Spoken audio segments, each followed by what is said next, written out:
Okay, so let's try. Let's try you, Chris. I can hear you. No worries. We'll just do a quick test because I think this might be going through onto here, but that's okay. All good. You fine? Yep. No worries. Okay.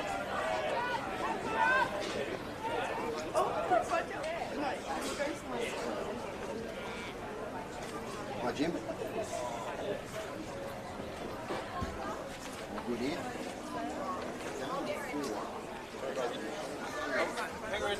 Yeah, I'll catch that up. Because my number is me.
we'll probably be going to air when this game's still going. So you might just delay your report until the siren goes, and then we'll go out and do it. Oh, so it'll be a quick one. Yeah.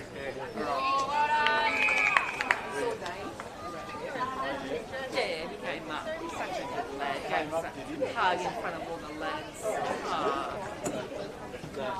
Our Dane came up and gave us a hug.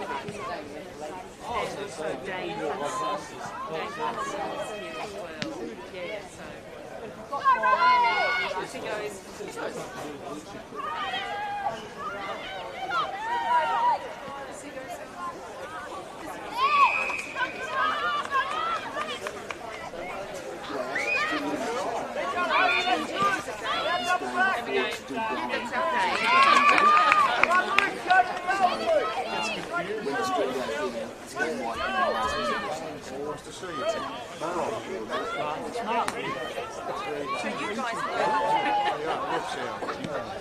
Yeah, just go to it as normal. You just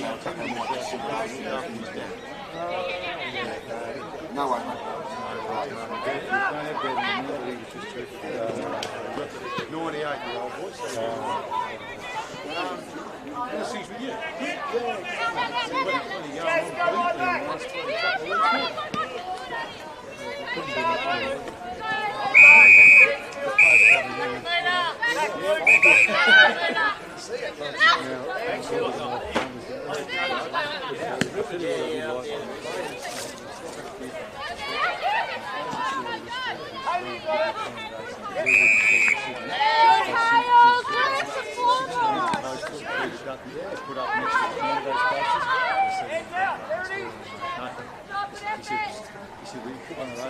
Everyone we put up with lose 10 votes. So, That's we don't do that. We don't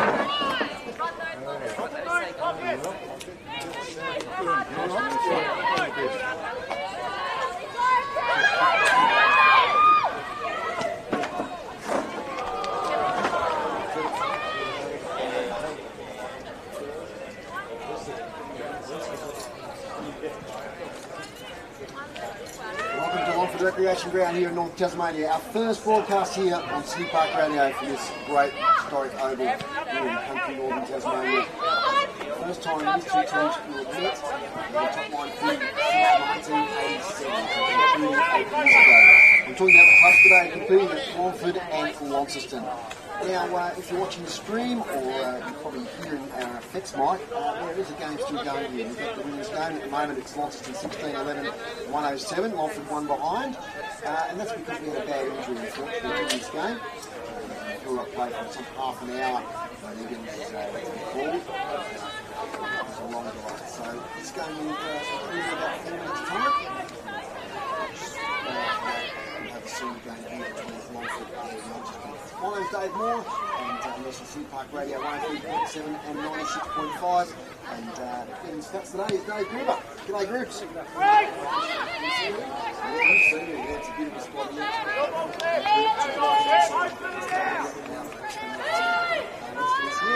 and we welcome now the stream viewers here on City Park Radio. As we just saying to our radio listeners that we're still going here in the women's game due to a lengthy injury delay in the game prior to this for some half an hour, which has put this game back a little bit. So we'll probably be getting underway in the senior game, probably 1:35 or maybe 1:40. I'll wait and see. Of course, we've got basketball tonight as well here on City Park Radio. We're underway, and Chris Sayer is down there in the sunshine. He can't do his ground report as per normal because he can't get on the ground. But we'll get down to him in just a moment and get a bit of a report there from Chris Sayer. And Rob Soward, he's talking to the locals there. I need him on the commentary in a moment. He's a bit too social, Rob. He said he hadn't been out here for a number of years. So caught everyone by surprise, I think. It has, indeed. So earlier today, we had the reserves game, and that was Launceston 6-11-47, defeated Launceston. Sorry, start again. Launceston 6-11-47, defeated Longford 2 behind 2 points. Chris Say, you're not on the ground as normal, but you're down there right next to the ground. Good afternoon. Yes, good afternoon. It's a lovely day here. Perfect day for footy. Not much wind either. Nice sunny day. without going out on the ground, it's in pretty good nick. It's not York Park, mind you, but it's in pretty good nick for a suburban ground. Isn't it great to be out these country ovals? And they don't compromise, do they? It's great condition, the ground here. So I'm sure the Longford locals would love you calling Longford a suburb, Chris. Suburban ground? Well, close. Satellite suburb. Yeah, satellite. No, it's a beautiful spot here at Longford. And I tell you what, the view here is magnificent. You can see the Great Western Tiers out in the distance. We had fog here this morning right through the seconds game. It sort of cleared around the time the girls' game started. So, yeah, it should be a good game of footy, Chris. It's good to see these old rivals play again. Isn't it? How many decades since these two teams have met? It's quite amazing. So I wonder if the players will sense that have that sense of history to this clash. But there's only a minute and a half to go in this game, so we'll be out there shortly. Yeah, Launceston, a bit of a powerhouse of women's sport at the moment. Women's footy at the moment. They've been in the old statewide league days. A really good combination. They've carried that through. Now, they had a few lean years here in the women's competition, NTFA, but they've recruited well, and they look pretty powerful again here this season.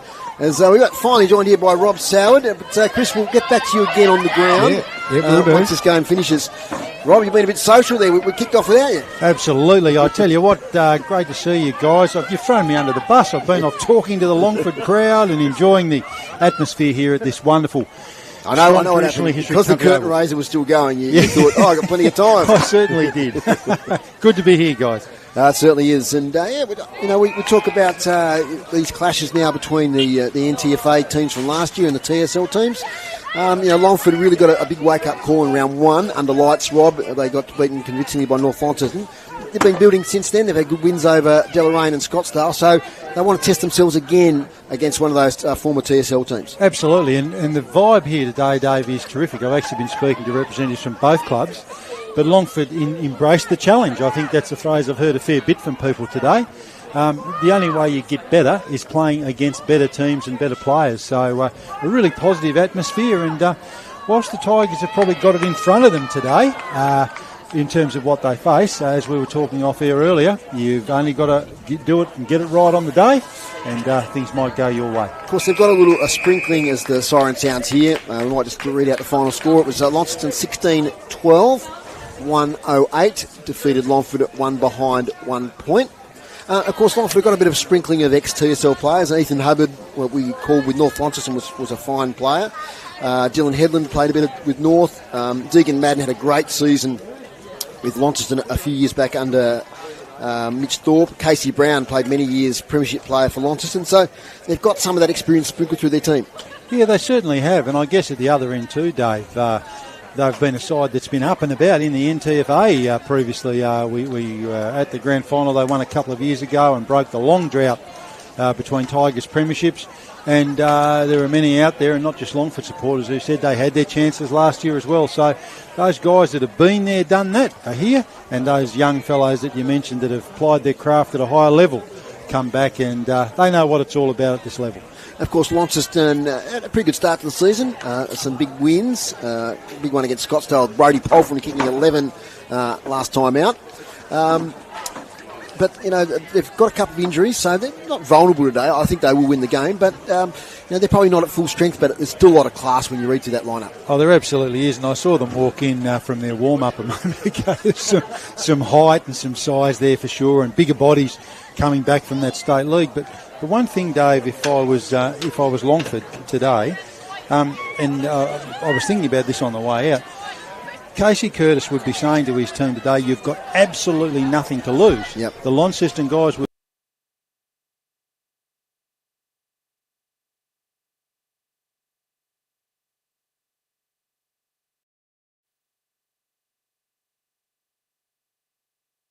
reckon if Longford have a really, really, really good start, that is going to be the key part of the game for them today. Absolutely. And we saw them, in NTFA years, we know they play a hard, contested sort of game. And Casey Curtis, of course, he's an ex-North Launceston player. He would instill in their team, be physical, be in their face, and try and limit their scoring opportunities. Absolutely. And, that's exactly what they've got to do. It's been a brand that stood up for them in the NTFA, got them that premiership a couple of years ago. So You can hear the cheers for the Launceston players as they're led out by Brody Palfreman, their women's group lining up, which is really nice, welcoming them onto the ground. But Longford have known that brand of football of theirs has stood up recently. Chris Say, and now out on the ground.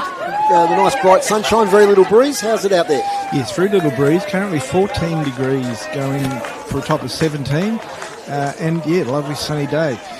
I do notice there's a concrete cricket pitch in the middle of the ground. They've covered it with artificial turf, grass, carpet, whatever you want to call it. But that's something you don't see in our normal, TSL standard games. It's interesting. A lot of grounds are doing that now. It is a special type of surface that minimises the wear on bodies if they land on it. But yeah, I think it's a better alternative. Remember the old sand they used to put on the middle of grounds? That's right. Yeah. So, I think it's a better alternative to that. I don't know if it's going to cause a problem. I guess, of course, Longford will be used to it. That's one advantage they've got for having the home ground advantage here. So I wonder how Launceston can cope with it. So the circle is a little bit off centre, closer to this wing where you are broadcasting from. Now, I'm not seeing any breeze in the trees, Chris. Is it pretty still out there? It is very still out here. I wouldn't say there's any breeze that's going to affect the game at the moment. And yeah, the surface is great. It's it's not closely cut like York Park, but it's not long like it was up at Youngtown. No worries. So it's a lovely surface, and good for footy. No worries, Chris. And of course, you're jetting off tomorrow, so we thank you for your work so far this season. Thank you. Tony's back next week, so you won't be left without a ground announce. No worries, mate. We'll talk to you during the day. Okay. That's Chris Sayer there. Bit of trivia today, Rob, that there's 4 sets of brothers playing for Launceston. So we've got the Ship brothers, Jordan and Ryan. We've got the Price brothers, Finn and Jesse. We've got the McCormack brothers, Tiernan and Connell. And, of course, we've got the coach, Jake Hines, and his brother, Jaden Hines. Yeah, that's it says a lot, doesn't it, about the connections within community football clubs as the Tigers come out onto the ground. Their women's team lined up as well. And the thing I love, too, now that we've gone back to this sort of competition, Dave, great to see some of those names in that Longford side that have stood up in those old photos from years past. The Murfitts I see there, the Lloyds, the Dakins, the Alexanders, the Seismers, the Chugs, the Gatenbys. I mean, It's just terrific. It's what country footy's about. They're sort of dynasties, aren't they, at the Longford Footy Club? Just a good round of applause there for Jade Nichols, the young lady there who's been a real champion for Longford in the women's footy, playing a 50th game today. So congratulations there to Jade. A couple of debuts today, Rob. We've got Jordan Ship, number 42, one of the Ship brothers there for Launceston, and also young Tommy Powell, young Year 11 student at St Patrick College. He's making his debut for Longford after some good form in the underage. Got a bit of male feel on him again. One of the benefits of wandering around as we do before the game and talking to people, I was actually talking to one of the Chug boys who coached him in the under-16s last year, and he was just talking about how he'd spoken with him during the week about embracing that opportunity, which is just terrific to see, and he's getting his chance today, so I'm sure he's pretty excited. Umpires out on the ground, so we won't be too far away. It looks like we'll probably be about 10 minutes behind time. So we'll be a quick wrap-up here today, Rob, because I've got to get to the Tornadoes later on. So just giving you a heads up that at the end of the game, we've got about 60 seconds till we're off here, and you've got to do your 3, 2, 1. So absolutely, no pressure. So you might do that sort of in the last couple of minutes. I'll call the last couple of minutes, and you can no worries. Always a tough part of the game, because what we know, Dave, from this is we get people like the Alec Croswells or the Matthew McGee's who aren't here, who you don't hear from all game, but they jump in when those votes are ready to be done. Yeah, Jake Hines, of course, in his first year as coach, coming across from Bridgenorth.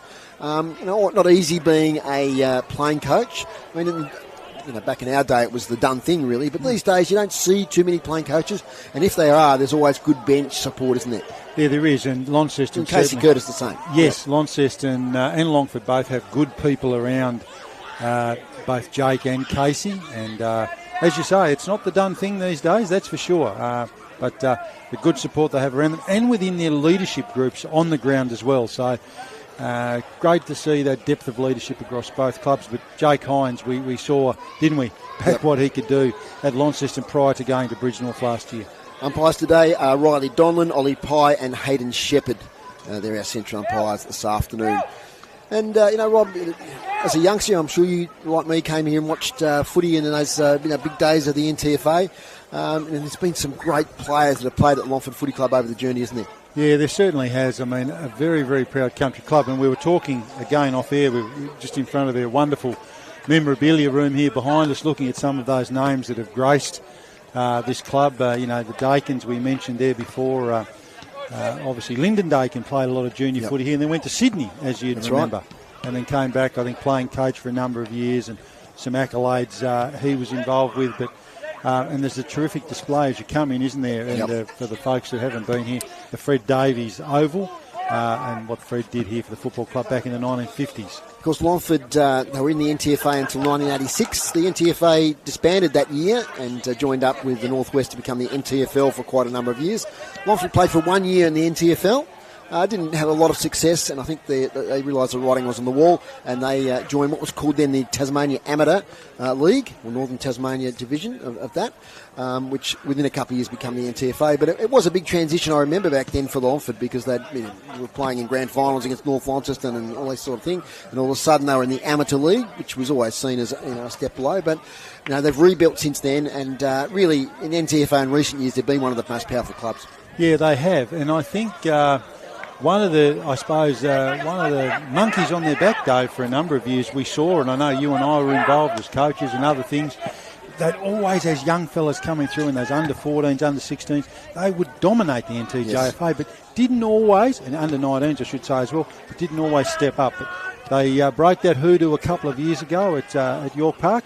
We saw a great victory under lights for them, and I'm sure the town rocked for a few days out here, that's for sure. Absolutely. Great supporter base, no doubt about Longford. So both teams are out on the ground, and looking at the on-ball division for Launceston, that's one of their strengths. Jake Hines, I'm not sure how he'll be used today, Rob. He's been a bit forward this year, been a bit on ball. Brady Polfman, we were into 11 goals last time, and he's a real good player in there. And also, number 3 there, Angus Jeffries, is pretty good. Yeah, I tell you what, again, I know there's commentators that have passions, and I know Jason Dunstall's always, hates that dribble kick. Really not a fan of that. Rob Sowd, not a fan of sides that do not tag gun players. And, you watch it at the AFL, don't you? Lockie Neal turns up, he's got 52 touches, he's destroyed a side, and they go, oh, yeah, you got a bit of it. Today, if I'm Longford, I'm tagging some of these guys that you've just mentioned. And another guy I want to mention from Launceston, Dave, I was very impressed with last week, albeit in a different position in the state game, was number 9, Archie Wilkinson. We talked about him a bit. He had a defensive role, didn't he? Yeah, he did. He sat across half back and took a number of good marks.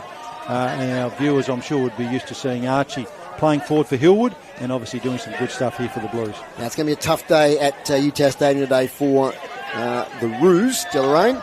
They trail at quarter time 9-4-59 to no score. So, yeah, I mean, these are going to be the tough games, aren't they, where Deloraine and Scottsdale, who were the battling teams last year in the NTFA, are up against those two TSL teams. We were talking off here before, just need to remain positive. It's early days in this competition. We've seen in other competitions where teams have come back from different levels, and it does take a while to even out. Yeah, it does. And I guess one of the challenges, if you're one of those sides that are perhaps on the wrong end of those sorts of score lines, is just keeping that positivity within your club. But the Deloraine community are a wonderful community, and I know their juniors coming through. It's just about, doing that hard work and supporting that, and riding the bumps, as it were, Dave. I mean, there's plenty of examples, isn't there, of sides that, battled away for a while and then all of a sudden, found themselves back towards the top of the ladder. Now, if you just tuned in and wondering why, thinking it wasn't a 1:30 start, and we haven't started, we did have a bad injury in about 4 minutes to go in the second quarter of the women's game previously. And we had a young lady taken off to hospital in an ambulance, which had to enter the arena. So a half an hour delay there. So hence, we're not quite underway here yet, but we're not far away. The two teams are in their final huddles. And fortunately for us, we're going to get underway just enough time for me to get to Elfin Sports Centre. It's going to be a touch go now. We'll get there. We've got the quick... Dave Gruber, not just the best stats man in the business, but I tell you what, as far as roadies and packing stuff up, he is an absolute machine. I'll tell you what he does rate, and that's the canteen groups. Tell us about it. It was very good. Yeah, top quality. We don't want to disparage other canteens, but I think it's the best one we've seen. Yeah, it was excellent. Yeah, And we'd be the sort of variety. guys. We'd be the sort of guys out there too. If you're listening and you're very happy to feed us when we come out, we'd be happy to review your food. So we've still got Deloraine and Scottsdale to go, so we won't call Longford the winner yet, but they might be clubhouse leader. Put it that way. Great stuff. Okay, so teams taking up their positions. Of course, we just love those Longford white numbers against the yellow background, don't we, Rob? When we're trying to ID players. I was watching them in the warm-up, and we did talk about it last week at the state game, and it's an absolute commentator's nightmare. That for me, and the Lauderdale silver jumpers with their silver numbers. That was the worst. That's right. We can identify some of these guys out here. But, Casey Curtis is starting on ball. Deegan Madden, of course, in the ruck and the long sleeves. Number 10. We'll start on ball. Josh Gray, number 1 for the Tigers. I think Casey Brown might be in there as well. And for the Blues, Paul Freeman, Jaden Hines and Jake Hines. And Dylan Farquhar has been pretty impressive, Rob. He's come over from the Bridge North Footy Club. He's really toned down his weight a bit and got really fit, and he's having a good year. Yeah, he is, and that's a name synonymous with the Bridge North and West Tamar area. So good to see him doing some good things. Today's broadcast brought to you by Elgas for all your LPG needs statewide. Talk to the locals with knowledge. Phone 13 11 61. Quarter number 1 here on City Park Radio and the AFL Towers live stream. Here's Rob Soward. Ruckman do battle, and Blues come away with it. Paul Freeman head over it, fumble, doesn't quite get it. Looks like Curtis picks it up, bangs it forward inside 50. Tigers on fire, Blues regroup though. They've got time to clear it out, and clear it they do. Out the wing towards Jaden Hines. Boundary line wings out. Throw in on the true wing position. So first clearance for Longford, Rob. And that's what they've got to do. They've got to get on top early, the Tigers. Throws it in. Probably take that one as a draw. Tigers play it into the ground. Madden bangs it forward inside 50. Beautiful positioning there on that occasion from Tin and McCormick. And they're away out the other side, the Blues. Jake Hines takes a mark just across the half-back flank.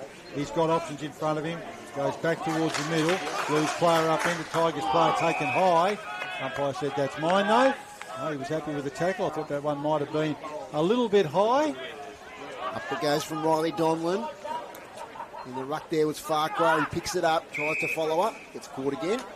And we've got a secondary ball up inside the centre square. 1 minute gone. Beautiful day out here at Longford. Madden wins this tap, but Polferman sharks it. He's tackled to a standstill. Third stoppage in about 20 seconds. So good pressure around the ball at the moment here from the Tigers. Farquhar gets it to space. Franklin's over it. He gets tackled, ball, says the crowd, and that's what the umpire says.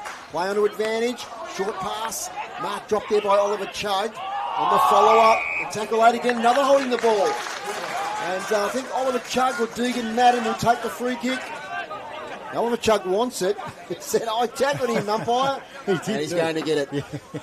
So Oliver Chugg, who was an ex-North Launceston player, couldn't really break into the seniors much at TSL level, but he's moved to Longford. He's become a key player up forward. A good tackling pressure. We'll get to that in a second, Rob.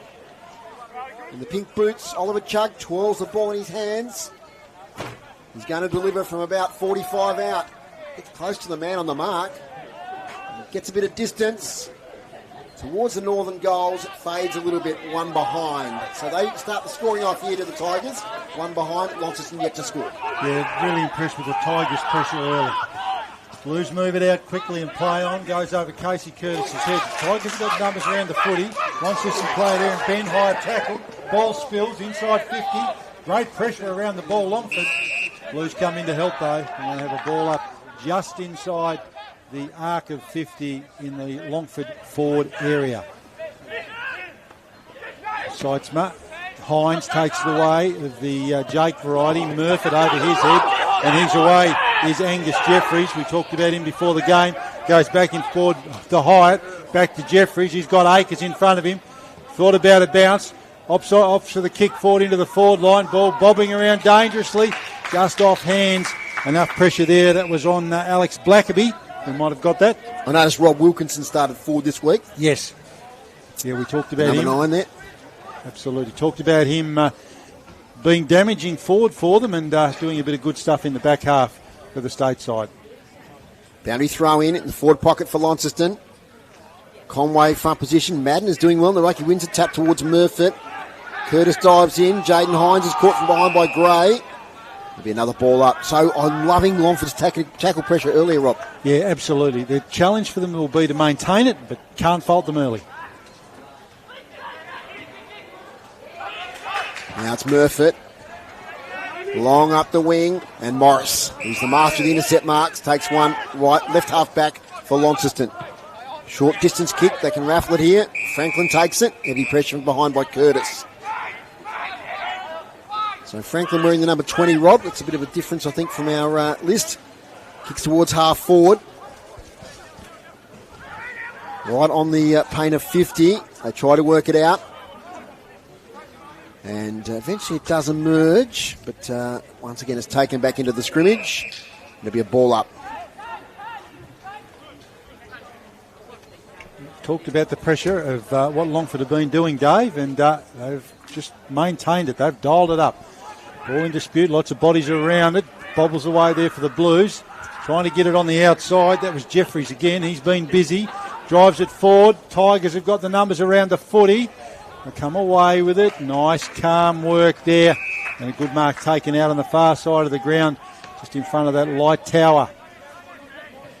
Short pass. Probably wouldn't have done that in the Madden direction. Jeffries again. Bobbles and weaves. Umpires found a free kick. I think that's going to be a free kick there to Madden for the Tigers in the long sleeves. Drives it forward. Hugging the boundary line. It's going to be off hands. And one of the great things here at the Country Oval, that's hit the front of someone's car and bounced up, and not our car, so all good as far as that goes, Dave. Nice crowd in, Rob. No doubt about it. We can see a lot of patrons on the far side. You can see them on the stream there. There's a few out the front of each car and in each car, which is good to see. From the boundary throw in, Farquhar gets a tap down here. Presnell to Jaden Hines. Tries to look here for Conway. Wins the chase, the ball, wheels around. Back to Jeffries, about 5 possessions already for Angus Jeffries. Kick towards half forward, bouncing footy. Taken there by Wheeler to Ben Hyatt, to Jaden Hines. Back to Ben Hyatt, he's 55 out. He gets round, kicks towards the teeth of goal towards Wilkinson. Front position. Oh, what a mark! What a mark by Archie Wilkinson. He just wasn't in control initially, but just got one hand on it and then took it on the next grab. Lovely work, Archie Wilkinson, that one-on-one contest to the left-hand side of the goal square. Yeah, fantastic. Just use of his body was just terrific. Tapped it up in the air, spun, and completed the mark. So Wilkinson for the first score of the day for Launceston. And it's a goal to Archie Wilkinson. And that's a good start here for Launceston. They kick the first goal. 1 goal straight 6. And Longford 1 behind. Chris, what do you got for us? Number 20 is Liam Franklin. Thank you. So a little bit of a change for us there. Chris, let's make an alteration on your sheet there, Rob. Yep. You've done it already. One step ahead of me. So there we go. It's been a good few minutes, as we said, for the Tigers, who certainly would want to get off to a good start. But Archie Wilkinson, just terrific there, Dave. Launceston started to possess that ball. Jeffries, we talked about in that chain. And Wilkinson with that terrific mark and conversion as the ball is now back into the middle of the ground. Ready to go. Just ticked over 7 minutes. They've actually mucked the score up there. Might be the Longford scorers there. They've given that goal to Longford, but it's one behind to Longford. 1 goal to Launceston. Jake Hines drives it in the Wilkinson direction again. Couldn't pluck it off the ground this time. Creative again, the Blues. They've got players everywhere. And that's a fantastic mark to Lockie Presnell. So no goals for about 6 minutes, and all of a sudden they could have 2 goals in a minute. But great play forward there. Hines clearing the square, finding Presnell, and Presnell will be kicking from around about 40 metres out, almost directly in front. So you'd think he wouldn't make too much of a fist of this, and hopefully I haven't put the mockers on him. He hasn't even got the trip. So there you go, marked on the goal line by the Tigers and moved back out that far side, which is the side they're using to move the ball up the ground. Push out there, and that will be that man we talked about, Liam Franklin, who's got the mark. I don't know if that's gone distance. It hasn't. Umpire says play on. Ball in dispute. Half-back flank position for the Tigers. Lots of black and yellow around that stoppage, Dave Moore, and the umpire says that's mine. Yep, Hamish Sitzma involved. With the long sleeves there, the number 31. He's going to be in the ruck contest here. Ball tries to emerge. Yeah, another stoppage. Yeah, if that's engine room is starting to fire up for Launceston. Hines and Jeffries and Polfyman. They'll be the key today for the Blues. As the ball just stays in play.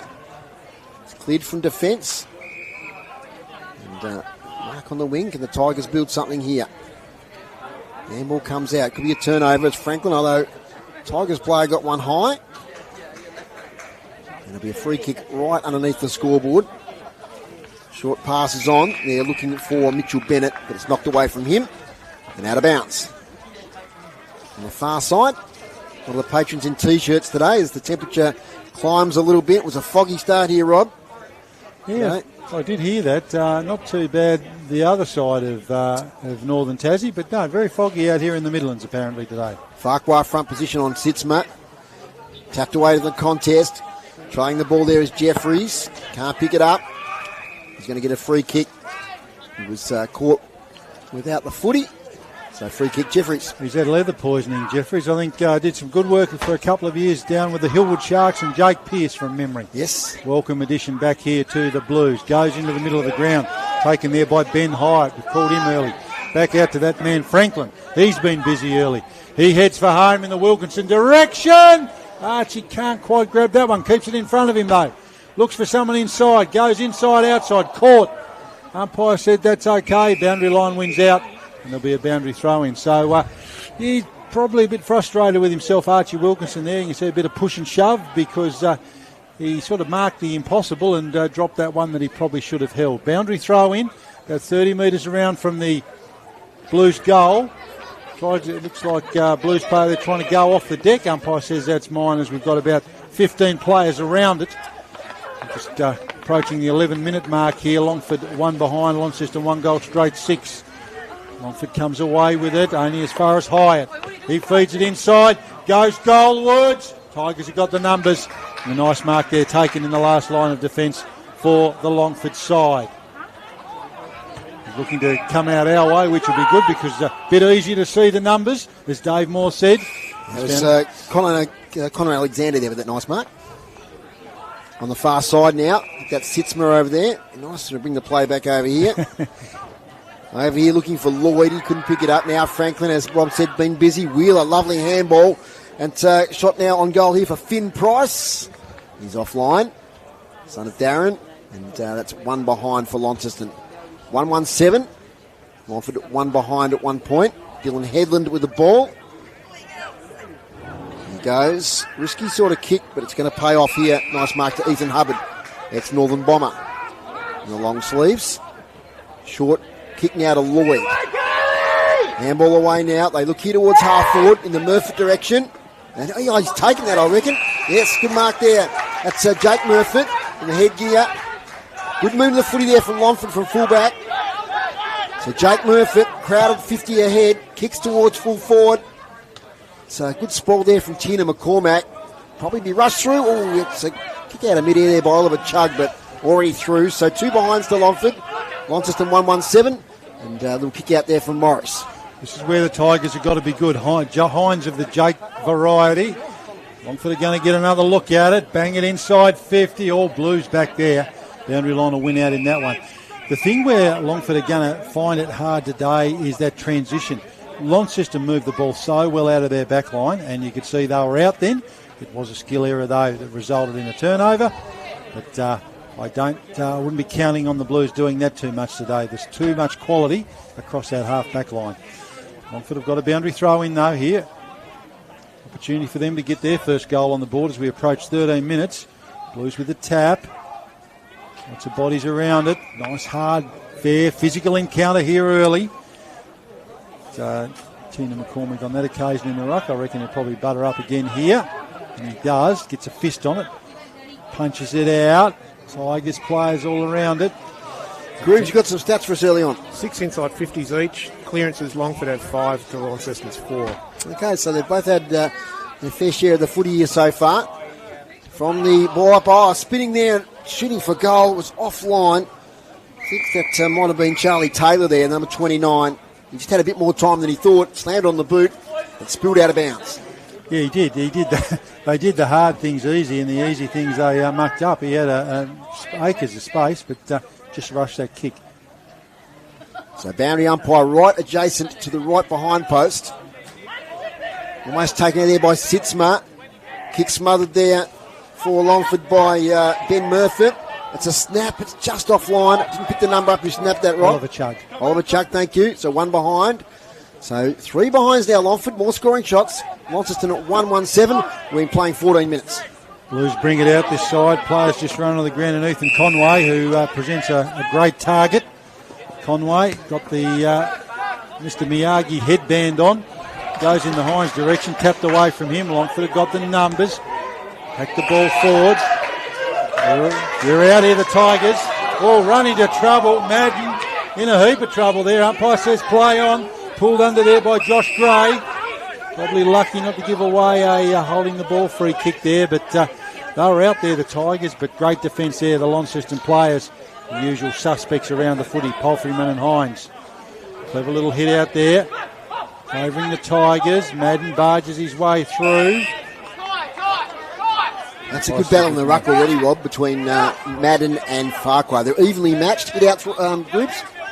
Yeah, pretty close. 8-7. Okay. Launceston's way. Charlie Taylor gets it away there to Ben Murphy. High kick towards half forward. Pfeiffer's in there. Couldn't take it with him, Mitchell Bennett. Spills out the back here now towards it's not Liam Franklin. There we've got number 32. So please get onto that, Chris. Number 32. It's another jumper change, I'd say. It could be young Dane Kalovic. But Chris is going to be on the track of it. We haven't called him yet. I reckon it might be him. A few jumper changes. Commentator killer, that one, isn't it? Yeah, it is. So we've got to push. I reckon Deegan Madden's pushed out his fellow ruckman Farquhar there. That's what the umpire says. Handball now to Palfreyman. Kick to the far side. 2-on-1 the Tigers. Spoil laid. Whistle. It's going against Wilkinson. It's going to come back to Connor Alexander. That's a good battle already. Alexander and Wilkinson. Alexander, nice mark in defence, and Wilkinson an early goal. So they've probably shared it so far. Getting a hand into what was Hyatt. Affected the spoil. Over the top by Price. Back to Ben Hyatt. Conway thumps it. Only as far as Hubbard. Hubbard's handball puts a teammate under pressure. Ball release. Conor McCormack gets it away there towards Finn Price.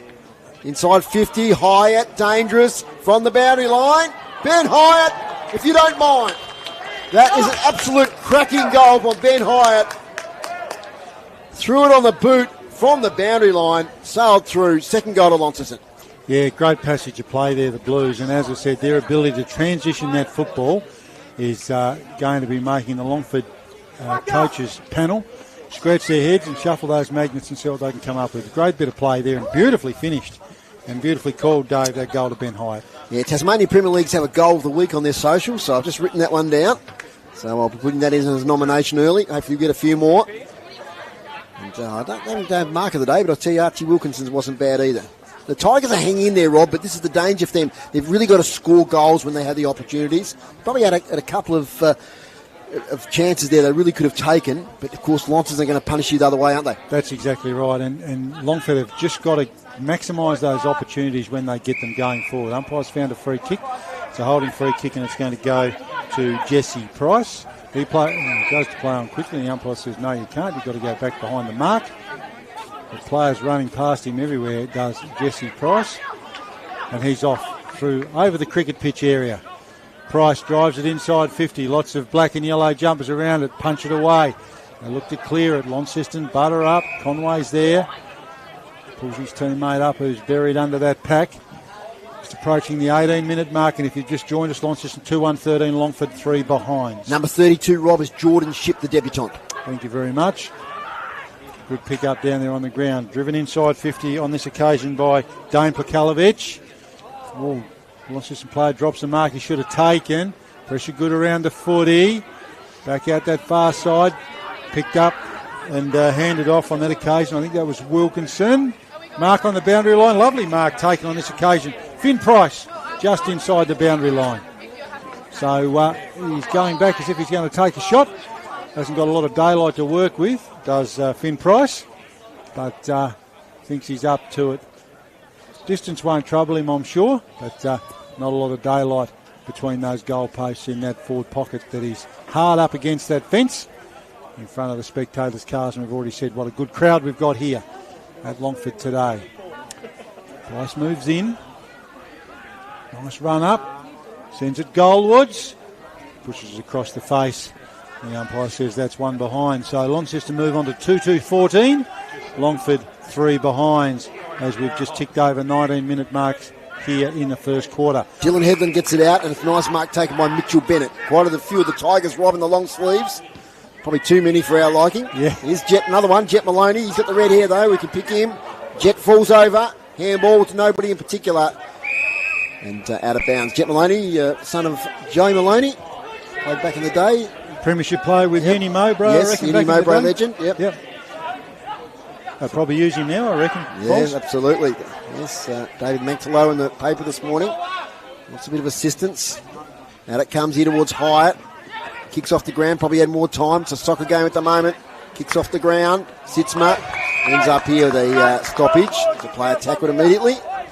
He's doing a great job, Dave Manchello. A very good football person, and hopefully they get some extra bodies around them out there at Uni Mowbray. A little kick-off bounce by Tommy Powell on debut. Only as far as Jaden Hines, not 15. Good work, Sitzma. Kicks here towards the boundary line, looking for Maloney. Leads out and takes a mark on the chest. Jet Maloney, 45 kick. Does okay to the coach Curtis. Casey Curtis. Kicks inside 50. Chance. Good mark. Yes, out in front. And a chance here for the Tigers' first goal. Good mismatch too for the Longford forwards there. You could see he's about a foot taller than his opponent. It's Deegan Madden, the ruckman, who's gone forward. I thought it was him.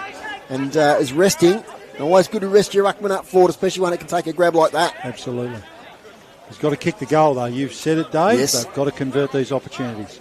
So Deegan Madden, they trail by 11 points. Kicking to the northern end of Longford Recreation Ground.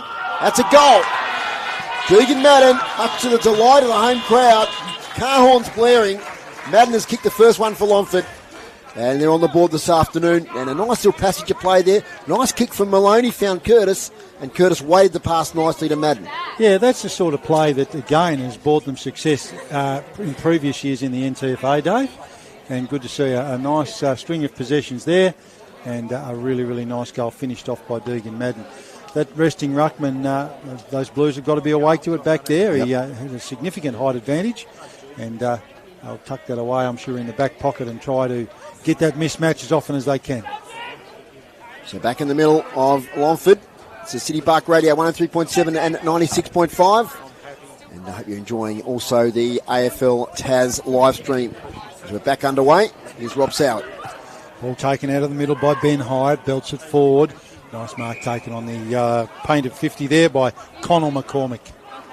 He's looking to move it on quickly, sends it goalwards towards the goal square. Ooh. Player drops what he should have taken, but picked up, and it looks like Alex Blackaby, who's got himself onto the scoreboard. Umpire's just checking that, and he's pulled the triggers. All clear. So a quick response there from the Launceston Blues to that Longford goal, but great passage of play there, Dave Moore. Quick ball movement out of the middle to McCormick, moves it on quickly. No, no, the ball's coming back to the middle. I sort of thought there was a little bit of confusion up there about that. Yeah, Alex Blackaby, one of those boys that I think he did his junior footy at Launceston, went away to Hillwood, was a very good player there, and has come back to play with his mates here at Launceston. And a sharp goal there. But yeah, that's the one Longford probably didn't want, Rob, as you said, that quick response, because they just got that first goal. But still, they're well in this contest. There's no doubt about that. It's 11 points, the margin. 23 minutes gone. We're back in the middle. It's umpire Ollie Pye. Throws it to the turf. It's going to be outside the circle, so we'll have a repeat. This time with the ball thrown up. Farquhar against Madden. Two promising young ruckmen going against each other. I reckon Farquhar won that one. Coming through is Hines. Couldn't pick it up. They escape now through Casey Brown. Brown inside 50. Lots of one-on-ones here. Morris with intercept mark. Can't take it. Oliver Chug snaps and goals. Oh, that's a good stop from Oliver Chug. Sharp footy. He didn't have a lot of time to think about it. He threw it on the boot. It sailed through the big sticks. And the answering goal now for Longford. This is a good game, Rob Soward. It is a good game, and it's exactly the start Longford would have wanted. Oliver Chug, he's been a real spark plug up there for him, hasn't he? If you were being a bit harsh, you'd probably say could have had a couple more. But that's just a really good crumbing goal on that occasion by Chug, and I'm sure the Longford Brains Trust would be delighted with that. But good to see in that passage of play too. I think he called Casey Brown involved. Yes. Haven't called him a lot yet. He's got to ramp his effort up a little because he's an important player for them today. Certainly is. And he's back in the middle again. Casey Curtis in there. As the ball this time, it's outside the centre circles. So he's not having the best time at the moment, Ollie Pye. It's not an easy skill, is it, Rob? Bouncing that footy. Absolutely not. I reckon if I was doing it, Dave, I'd end up breaking my nose or it'd end up on top of that scoreboard. Tigers come away with it. Jaden Hines will slip through his grasp. They're over on the cricket pitch. Tigers out again. Murfitt hacks it forward. Bounces dangerously. Turns the corner. Heads for home. And it's out just wide. It looked like Hamish Sidesma was one of those players that Dave Moore called in the long sleeve. They're all about 6'2", dark hair. Commentator's nightmare. Well, what I think they're doing, Rob, is a free kick here. Play on, what you call it. Jed Maloney heads for home. Had a bit more time than he thought, took the advantage, and that one's bounced through for one behind. What I think they're doing, Rob, is that old-fashioned ruckman resting forward thing. Instead of taking the ruckman off, Sitzma and Madden just changing it full forward. Yeah, absolutely. Trying to stretch that Launceston defence. Yeah, they are, and it's working for them so far. My apologies there. I did say that was through for a behind, but that's actually going to be a throw-in. It actually boundary throw in right next to the point post. 25 and a half minutes gone. Not a lot of time left for the Tigers. They want to capitalise here. McCormick tackled. That could be holding the ball. And it is. Great tackle. That is an absolute pressure act there from the Longford defences. Bit of jumper grabbing and pushing and shoving, but the pressure from the Tigers has been fierce. Now, there's no love lost. Of course, Zach Morris played at Longford last year. We're back to Launceston. He was tackled in that free kick.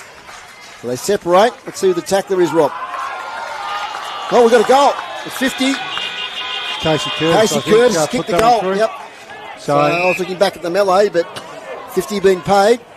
Yeah, the pressure game paying off on that occasion, and all of a sudden, Dave Moore, as we're approaching quarter time, all of a sudden it's the Tigers 3-4-22, Launceston 3-2-20. There's a few afters here. The boys aren't settling, but it was a fantastic tackle. I presume it was Curtis on Morris. And you don't see, and we're going to fit a free kick paid here straight away. Yeah, Longford free kick, I reckon. So a little bit undisciplined here from the Blues. This is exactly the start the Tigers wanted. Like I said, in the rooms before the game, this would be the stuff you talk about. They would have been hearing about it all week, you know, how Launceston were going to come here and do this and that, and Longford were going to not do this and not do that. But the Tigers have come out full of fire. It's Mitch Bennett with a footy, Rob, right on 50. We saw Mitch in the paper during the week, the Examiner, talk about how he wanted to stick with Longford to be one of those example, or set the example for the younger players. That's great to see. Absolutely, and again, talking to a lot of players before the game, that's just a mentality here which is terrific. So after a bit of a stoppage there, we're back underway with Mitchell Bennett. Get down to Chris Sayer in a moment for his thoughts on the boundary. There's Mitch Bennett. He's having a shot here. He's a long way out, 52 out. He set it up high into the goal square. They fly high. Can't grab a mark. Oh, Morris' kick smothered. Pfeiffer tackled. Gets it to Jeffries. Jeffries kicks it to left half back. Almost a mark there to Lloyd. He's tackled straight away. Ball spits out. Little kick inside 50 here from Longford. And it's a mark taken by McCormack. We have to chase that one up too. Yeah, number 6. So, Chris, after you tell us about how the energy level is at boundary line, we'll get you chasing number 6 for Longford. What's it like down there? Yes, intense, isn't it? I don't think Launceston expected this. Well, they would have expected some opposition, but gee, Longford are playing really good. They're getting the ball out of the centre. They get up to the forward line and they're taking marks. So I think Poultryman has just been sent off. I have to check that. Okay. He wasn't injured, so the umpire pointed him to the box. And the other thing to check, Chris, is number 6 for Longford as we're back underway. Oh, player taking an tackle there. It's on here now. It's fierce. Jeffries dives in. We've got a high tackle going the Tigers' way. Bit of push and shove afterwards. 50, Got to be careful here, Jaden Hines. 50. That is 50. Casey Curtis will march inside 50. And the crowd is getting involved in this game. And the coach, who kicked one a couple of minutes ago to put the Tigers in front, can now extend their lead at the 29-minute mark. Well, again, without harping on that point, this is exactly the start Longford would have wanted. Casey Curtis spins the ball in his hand, 20 metres out, pretty much directly in front, and has missed one behind. So opportunity has gone begging there. 3-5-23 Longford, Launceston 3-2-20. Blues move it back in. Quarter time won't come quick enough for them. Zach Morris drives it long out to that far side. Got a Launceston player was infringed against. Umpire says no. Ball in dispute. Boundary line will win out. 29 and a half minutes gone here at the Country Oval at Longford. 3-5-23 Longford, 3-2-20 Launceston. So I reckon Jake Hines will want quarter time to come pretty quickly, just so we can have a word to that group and just get that discipline back in order, because the last couple of minutes it's been pretty ragged from the Blues. Ball in dispute out just outside that 50 area. Umpire says play on, holding the ball in fact. Down a free kick there for Longford. So again, that pressure in their tackling, a real highlight so far today. Free kicks groups. Launceston 4, Longford 10, and a couple of 50s. Kick inside or towards 50, short, not 15. Tackled from behind there by McCormack. Ball spills free. Jaden Hines kicks it up the wing. He might have been out of bounds before he kicked it. So boundary throw in. Some other stats while we've got a bit of a time there, groups. Inside 50s, 13 to Longford, 11 to Launceston. Launceston on top in the hitouts, 16 to 8. Okay. Clearances Longford, 11 to Launceston, 7. Okay, thanks, groups. Some interesting stats there. So very competitive at the moment are the Tigers, as the ball is going to be thrown in. We're about 70 metres around from the Longford goal. They're kicking to the northern end of the Country Oval this afternoon. Out it comes. Presnell. Risky kick, but a good one. Finds Jeffries. He's got some runners. Kicks it to the wing. Mark taken on his chest there by Plakalovich. I'm going to struggle with that one as he kicks up the wing further to Morris. Morris. This is where they get dangerous as Launceston when they start running. Inside 50. Hines front position. Thumb from behind. Quick kick out of defence. Might work out all right. Handball missed the mark for the Tigers. Little handball ends up there with Ben Murford. He kicks to the wing. Trying to collect it in there is Ship. That's Ryan Ship. Over the top, connects with Farquhar. Towards half forward. Front position was Hines. Good spoil from behind. Taken off hands there by Kalovic. Now Jaden Hines. Here's a chance. Finn Price from the pocket. Snaps on goal. Now he's going to get a kick downfield here, I reckon, as he was flattened after he kicked at Finn Price. And this almost could be a certain goal. No, it's going to be an angle here for Ethan Conway to negotiate. In fact, it's a pretty stiff angle as the man on the mark is near the left behind post. So I think Ethan Conway's going to go around the corner here. By the way, he's shaping up. Pretty important kick here for Conway.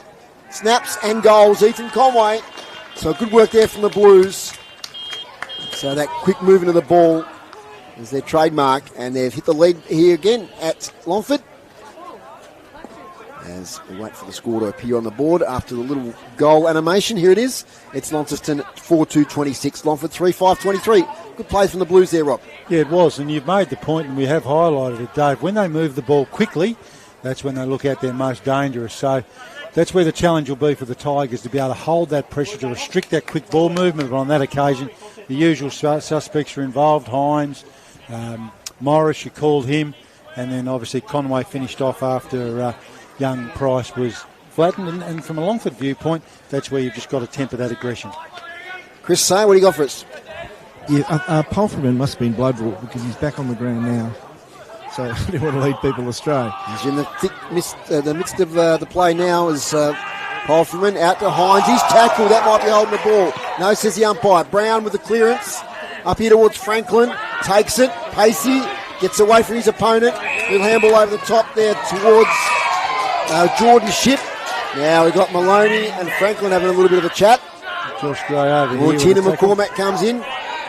Says a few words there to Jet Maloney. Anyway, we've got a free kick here going the way of Jordan Shipp. Shipp sends that one along towards the wing position. Longford player pushed out of it. Jake Hines, the captain, the coach, wrapping that Tiger up. Number 19, getting up limping, Cody Brinkman. He's going to be okay, though. I just think he fell awkwardly. Hines sharks the tap. Siren beats that forward entry, though, for Launceston. At the Country Oval, we see Launceston in what's been a spirited first quarter, 4-2-26 in front of the Longford Tigers, 3-5-23, and a couple of those 5 behinds could have been goals, which could have made things a little bit more interesting, Dave. And I'll quickly run through the goal scorers for they're all singles so far for Launceston. Ben Hyatt, Archie Wilkinson, Ethan Conway and Alex Blackaby. And for the Longford Tigers, Casey Curtis, Deegan Madden and Oliver Chugg. Thanks, Rob, and thanks to Matt Jones, who's a primary teacher, and he's just given me the phonetic spelling for Plakalovic. So I've got that written on the sheet now, Matt, so thank you for that. Okay, groups. Gee, you were quick with the stats there. You've done them already. What do you got for us? Hit-outs, Launceston 17, Longford 10. Clearances, Launceston 10 to Longford's 11. Inside 50s, Launceston 13, Longford 14. Marks inside 50, Launceston 3, Longford 1. Intercept marks, Launceston 3, Longford 2. And free kicks, Launceston 6 and Longford 10. Okay, so, yeah, looking at those stats, Rob, it's a pretty even first quarter, as we see from the scoreboard. But I suppose we come here expecting Launceston to pretty much be a dominant force in this game. But Longford have really met the challenge. Yeah, they have. And again, looking at it with the coach's hat on just before the start of the game, Dave, and on the drive out here, I'm thinking, you've got absolutely nothing to lose when you're not the favourite. And we know what Northern Tasmanian football's like. People talk, people have opinions, people have views, and I'm sure all week people would have been saying to the Lonnie boys, you'll have an easy one this week. And Longford boys, they'd be saying, not sure what sort of a chance you'll be. So from a Longford viewpoint, that siege mentality has certainly worked. They've got nothing to lose. And physical pressure is one thing, I reckon, in football that you just can't, there's no substitute for it, is there? And the tackling and the pressure on Launceston has been immense from Longford so far. Absolutely. And with this Launceston side, they are a highly skilled, highly effective group. If you just let them run around all day, they will cut you to pieces. So that physical pressure and that close checking is working so far. But the challenge for the Tigers, Dave, is to maintain that pressure, because we know what a fit side Launceston is. We know they've got some guys that just run and run and run, and that does take a toll. Rob Soward for City Park Radio Sport summarising the first quarter here. We'll take a break and have some messages from City Park Radio. When we come back, we'll set the scene for the second half. At the moment, it's Launceston lead by 3 points. Play your cards right with new LPG deals from Elgas. Whether you're moving in or you're settled in, make the switch online today. From LPG account credits, fixed pricing and carbon offset options, Elgas has got you covered. Don't lose out. Visit the website, choose your new deal and sign up today. Go online, www.elgas.com.au. Elgas, local, safe and reliable. A sponsor of City Park Radio. Discover a world of wonder at Hydro Oasis. From rare and exotic plants that bring the beauty of the tropics to your home, to terrariums that create captivating miniature ecosystems, Hydro Oasis has everything a plant enthusiast could dream of. Whether you're nurturing nature indoors or exploring the future of plant care, our premium hydroponic systems make it simple to create a lush, thriving oasis of your own. Experience the perfect harmony of stunning plants and hydroponic solutions at Hydro Oasis, corner Hobart Road and Napoleon Street, Youngtown. Hydro Oasis, a sponsor of City Park Radio. Community Care Tasmania is your local not-for-profit home care service provider in Tasmania. We deliver a full range of home care services with care and empathy. Our friendly, professional and innovative staff will tailor care to your needs. Ring 6334 0990 or 1300 722 400 and speak to a local, or visit cct.org.au to find out more. At Community Care Tasmania, we put your care first. A sponsor of City Park Radio. Welcome to your tea shop, 101 George Street, Launceston. A proud sponsor of City Park Radio. Did you know? Your tea shop is wheelchair friendly. Your tea shop is dog friendly. Your tea shop accepts lay-by. Your tea shop gift vouchers are now available. Your tea shop has complimentary gift wrapping. Your tea shop offers free standard Australia Post on orders $70 and over. Plus, free car parking between 3:30 and 5:30pm at Council Car Parks, Patterson Street and Elizabeth Street. Discover us and so much more. Sipping on a cuppa, listening to one of Australia's most listened to community radio stations, City Park Radio. 2025 best urban car under $30,000? That's the Cherry Tiggo 4. The Tiggo 4 Pro redefines small SUV expectations with style, technology and value. All from $23,990 drive away. Backed with a 5-star NCAP safety rating and a 7-year warranty. There's no wonder it's the best in its segment. Visit Buckby Cherry and you'll see why the Cherry Tiggo 4 Pro might be the right SUV for you. Buckby Cherry, York Street. LMCT 3117, a sponsor of City Park Radio. This broadcast of NTFA football is brought to you by Elgas, a sponsor of City Park Radio. Yes, and this quarter-time break also brought to you by our sponsor, Brew Coffee Hut. And we make great hot drinks at different footy venues around northern Tasmania. Chris Sayer, what do you got? Jake Hines spoke to his players. He was going to give them a spray, but he said, I don't have to, because you know that you're making Longford look good. He ended up giving him a spray. He wasn't very happy at all.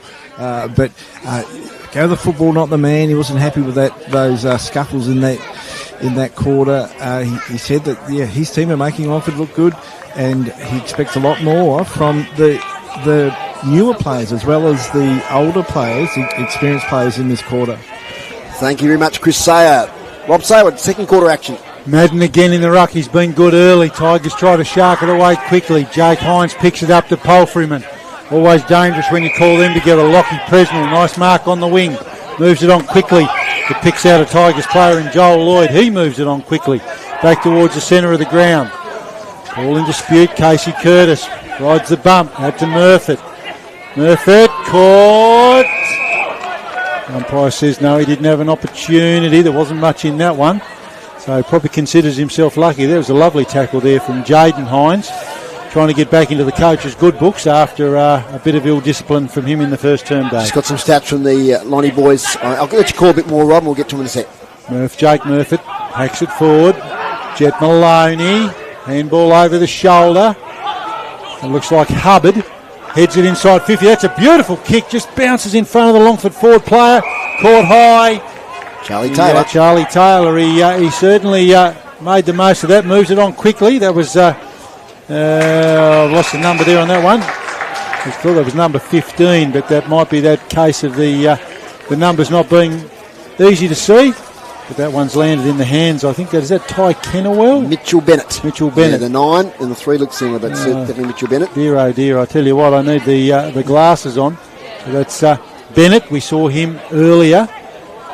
I'm sure he'll have no trouble with the trip on this one. But just what the doctor ordered if the Tigers can get on the board here. He's got a bit of an angle. About 45 metres out when he hits it. Strikes it nicely. It's gone across the face though. One rattling that behind post, and that's through for one behind. Stats to quarter time thanks to the Lonnie Stats guys. Ben Height 11 possessions, Angus Jeffries 9, Zach Morris 8, and also Jesse Price with 7. So a big quarter there for Ben Hyde. As the kick comes out of defence now, looking for Conway, front position. Can't complete the mark. Gatenby gets it back now to Murfitt. That's Jake Murfitt, who kicks inside 50. And it spills out of bounds. Just a slight breeze up here now in our elevated position, and we've got the sunshine hitting us, which is also very nice. It's a real ripper autumn day for football days. Sensational. Yep, that's good for Simmons Plains too. I know that's on this weekend. And that can sometimes have some variable weather, but it'll be under the spotlight. So well done, Simmons Plains. Another great event as McCormack tries to find Palfreyman, spitting out of Sitzma. Snap on goal. Might have been Josh Gray there. He's offline. And it'll be one behind. So 3-7-25, 10 scoring shots to 6. Launceston 4-2-26. You just can't get their game going at the moment. And there was some message that came to me, I think against Deloraine they had the same inaccurate problems, Dave, and put Deloraine right in the game. They've got the boot on the other foot today. They've got to capitalise. Ben Height, 11 possessions. He's caught this time though. Blackaby gets handball away to Jeffries. Takes a bounce. Kicks, measures it beautifully here towards Palfreyman. Can't quite rein it in. He's got it now. Inside out, right foot kick for goal. Morris has moved forward. Interesting move. Here's Conway, snaps a goal. For Launceston, weighted numbers there, Rob. There's too many players in the goal square area, and eventually Ethan Conway snapped it through for goal. But if they can get their running game going, they're going to be dangerous. Chris Say, what do you got? Yes, I should have mentioned that Hines put Morris at full forward, and it just paid off then, didn't it? Absolutely did, Rob. So, interesting move. Yeah, absolutely. I mean, we know we were down at Windsor Park today, kicked 10, Zach Morris, so can play forward, and it gives the defenders of Longford a different look. But you get the feeling from that passage of play that that Hines spray might have woken some guys up, because they look like she's job on here, and that should get the bells ringing for Longford, because they cannot afford to let Launceston get away to that sort of stuff. Ball back in the middle. Umpires found a free kick. Palfreyman plays advantage. Another inside 50 here for the Blues in the Morris direction. Off hands. Oh, just didn't quite sit on that occasion for Finn Price. Got himself to exactly the right spot, but just off hands. And the boundary line won out on that occasion as Price tried to wrestle that into his grasp. Boundary throw in hard up against the behind post, approaching 5 minutes. Conway gets rid of his opponent. Conway, probably held on to it a bit long. Murphy, Jake comes away with it, back towards the centre of the ground.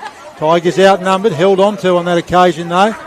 Seitzma battling manfully there for the Tigers, trying to get it away, and get it away they do. Beautiful bit of play there. Casey Brown. Near away, Casey Brown. 1 bounce, 2 bounce, 3 bounces. Lines up, heads for home. Casey Brown! Just about takes the roof off the place. My word! What an inspirational passage of play there as the Tigers look to bounce back, and bounce back they do. Important goal, Dave Moore, in the scheme of things. Exhilarating, Rob Soward. That was just express pace there from the middle by Casey Brown. He just took it on, took 4 bounces in the end, and then sometimes when you're running that fast, it's hard to steady, but he certainly did, and that's, we had 3 great goals today now. I've been writing them down as we go, but that was a brilliant one from Casey Brown, and that's put the Tigers within 1 point of Launceston. This is a really good game of footy, Rob. Yeah, it is a really good game of footy, and I hope our viewers are enjoying it as much on the live stream as we are being here in the crowd, as we talked about. They're really getting involved. From the middle, Farquhar might have won that one. Spills to the side now to Hines. He's in the middle. Kicks off the ground. Gatenby backwards to Hubbard. Escapes the tackle. Goes sideways to find a teammate. Now they're off and running. Back here towards Ben Murphy. Gets it back. Casey Brown this way, that away, this way again. Gets out of trouble. Now to Charlie Taylor. He goes sideways. Finds a target on the far side in young Gatenby. He's number 6, Rob. I don't know if I told you that. But, kicks towards half forward. Spoil from behind by Hines. Too aggressive. And the ball's coming back here to William Dakin, the number 12. It's probably too far out to score. Contemplating his next move. Crowd hushed. Dakin. 45 kicked long inside 50. Punched away there by Deegan Madden. Ends up with Pfeiffer. Nice handball to Jaden Hines. Connects there with Faulkner. Wheeler back to Faulkner. Gets around his opponent. Good running footy there. Wilkinson has been shifted to defence. It's the clearing kick, but the spoil is made. It's out of bounds. I'll catch your breath as it's 5-2-32 Launceston. Longford 4-7-31, 7 minutes into the second quarter. Yeah, we've got a heck of a game here, and it's just terrific. As I said, you wouldn't get a better day for football at this time of year, and both sides absolutely having a red-hot go, which is just terrific, which is what I want to see. Deegan Madden on that occasion gets a hand on the Blues. Come away, Paul Freeman. That's gone higher than it's gone further just about. Might have snow on it. Lots of players around the footy trying to wrest possession. Doesn't quite sit. It's going to be okay. Picked up there by Jeffries. He's been in everything. Heads goalwards there. That was Conway. Goes inside. Jeffries caught. Play on's a call. A late whistle, Rob. Something went on behind play there. Might be going the way of the Tigers. High. Tom Dwyer. High on Dwyer. So good pressure again from both sides around the footy. Dwyer around that far side. Heads long. Probably not his best work because he's kicked it basically straight to Jake Hines. All move quickly back inboard. Jaden Hines, ball high, going to bounce on 50. Blues have got numbers around it. Paul Freeman was there. Lovely tackle there by Farquhar. Ball spills. Blues butter up. There's Connell McCormick. Gives it off. Jeffries again. Called him a lot today so far. Back to Connell McCormick. Another inside 50 heading in the Conway direction. He looked like he had all day, and he did. And that's sat nicely for him. On a tight angle though. No problems with the distance. Just got a score here thanks to Bo Downham from the NTFA Women's. A good finish here. Scottsdale 5-5-35, South Launceston 4-3-27. So well done to the Magpies. Great work of the Magpies. And I'm sure Jamie Dennis's daughter would have been involved in that day. Absolutely. Conway moving in. He's got a couple already today, Conway. Umpire doesn't move because it's always offline, and that's one behind. So that takes Launceston on to 5 goals, 4-34. Longford 4-7-31, approaching 9.5 minutes here in the second term. Tom Dwyer spent some time with Launceston, also played down at the Kingborough Tigers. From fullback, has an option near the boundary line. Switch is the call. As it's kicked towards the wing, off hands. Seitzman lays the tackle. Jesse Price inside 50, front position. Morris nearly takes the mark. Jeffries dispossessed. Good play there from the Tigers. Conway lays a big tackle. And a little bit of afters. But, they start to separate. The ball up. Keeping attack still for the Blues. They lead by 2 points. Up it goes. Conway wins it to the ground. Player falls over. That was Blackaby. We get another stoppage, and it's going to be holding the ball against Angus Jeffries. It's going to go the way of the Tigers. Tigers are away. Handball, I thought that was going to miss the mark. Looks like Madden sends it into Casey Curtis direction. Sun in the eyes, but nice mark there. The coach picks out Murfitt on the wing. Nicely done, Jake Murfitt. Moves it on quickly. Probably not his best option. In the high direction, Lux a fortune though. It sits there for, it was Joel Lloyd, toes it in front of him. Gets it back, tackled without it. Lots of blue jumpers around it. Murfitt gets it back. He steadies, goes across the 50, and he's picked that player out in beautifully. That's Seitzman. Yep. Hamish Seitzman got to the right position. He's been good, Rob. Both he and Madden have really battled manfully in those ruck positions and up at full forward. Yeah, we saw some good stuff from him. I remember back in the final series the year the Tigers won it. He was an important player for them, and he's going to be shooting from around about 40 metres when he lets this one go, and he'll be hoping to convert it because it'll give the Tigers back the lead. Nice approach. Runs in, looks right off the boot. Might have done a bit too much, but no! It's gone through the middle, and the Longford Tigers are back in front, 5-7-37 to Launceston. We're waiting for that to come up. I think it's 5-3-33. Yeah. Grooves is all over it. Grooves is all over it. He keeps an eye on those scoreboards. He's a watchful man, is David Gruber. But Dave Moore, what a great bit of play there for Longford Tigers. Just work and resulted in a goal. And their skill level too has been impressive, Rob. I know they struggled that first game against North Launceston, just the big expanses of UTAS Stadium and trying to keep possession of the ball and string possessions together. But they've been great today. So the improvement since the start of the season has been evident. Fantastic. See the other thing I'm going to keep an eye on too. I'm going to keep an eye on who's running with George Jeffries because we have called him a heck of a lot today. Yep. So I'll keep an eye on that one. Back in the middle, Farquhar with the tap. Tries to get connection there with Hines. Spills over the back. We've got a free kick. Played by umpire Donlan. Going to Charlie Taylor, who's having a run on the ball. And she plays up forward. Handballs to Dylan Headland, who's coming past. Kicks towards attacking 50. Lots of Blues defenders there, and Wilkinson comes out. Takes a strong mark. So impressive last week in the state game against Sandringham. Well, that's not impressive, that kick, but it finds its way somehow to Hines. Back to Wilkinson. Doesn't hit the mark. Hyatt's on the ball. Had 11 possessions in that first quarter. They fall over like 9 pins. And it's going to come out here to Jesse Price. We'll get to your second, Rob. So I think we're going to get a stoppage now. No, we're not. Ball keeps spilling out every time umpire's about to blow the whistle.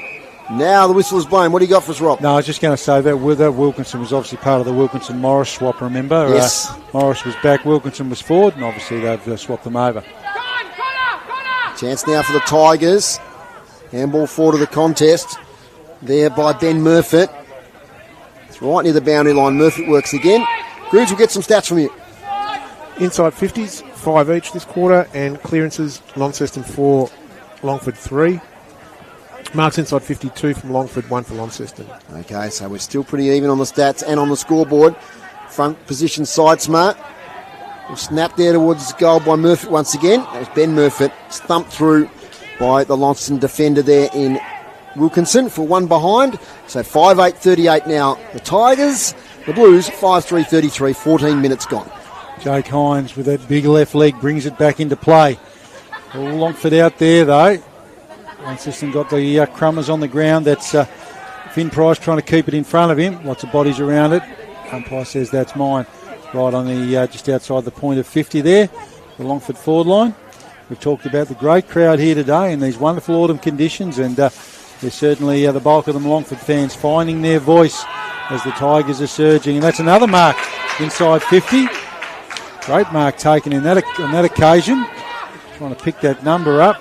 I think it's Josh Gray, Rob. Josh Gray called him a little bit today. He's been working hard. So, sort of indicating he's going to head for home. I'm not sure if he's got the leg from there because he's going to hit it from just inside 50. And he does. Gets a nice trip.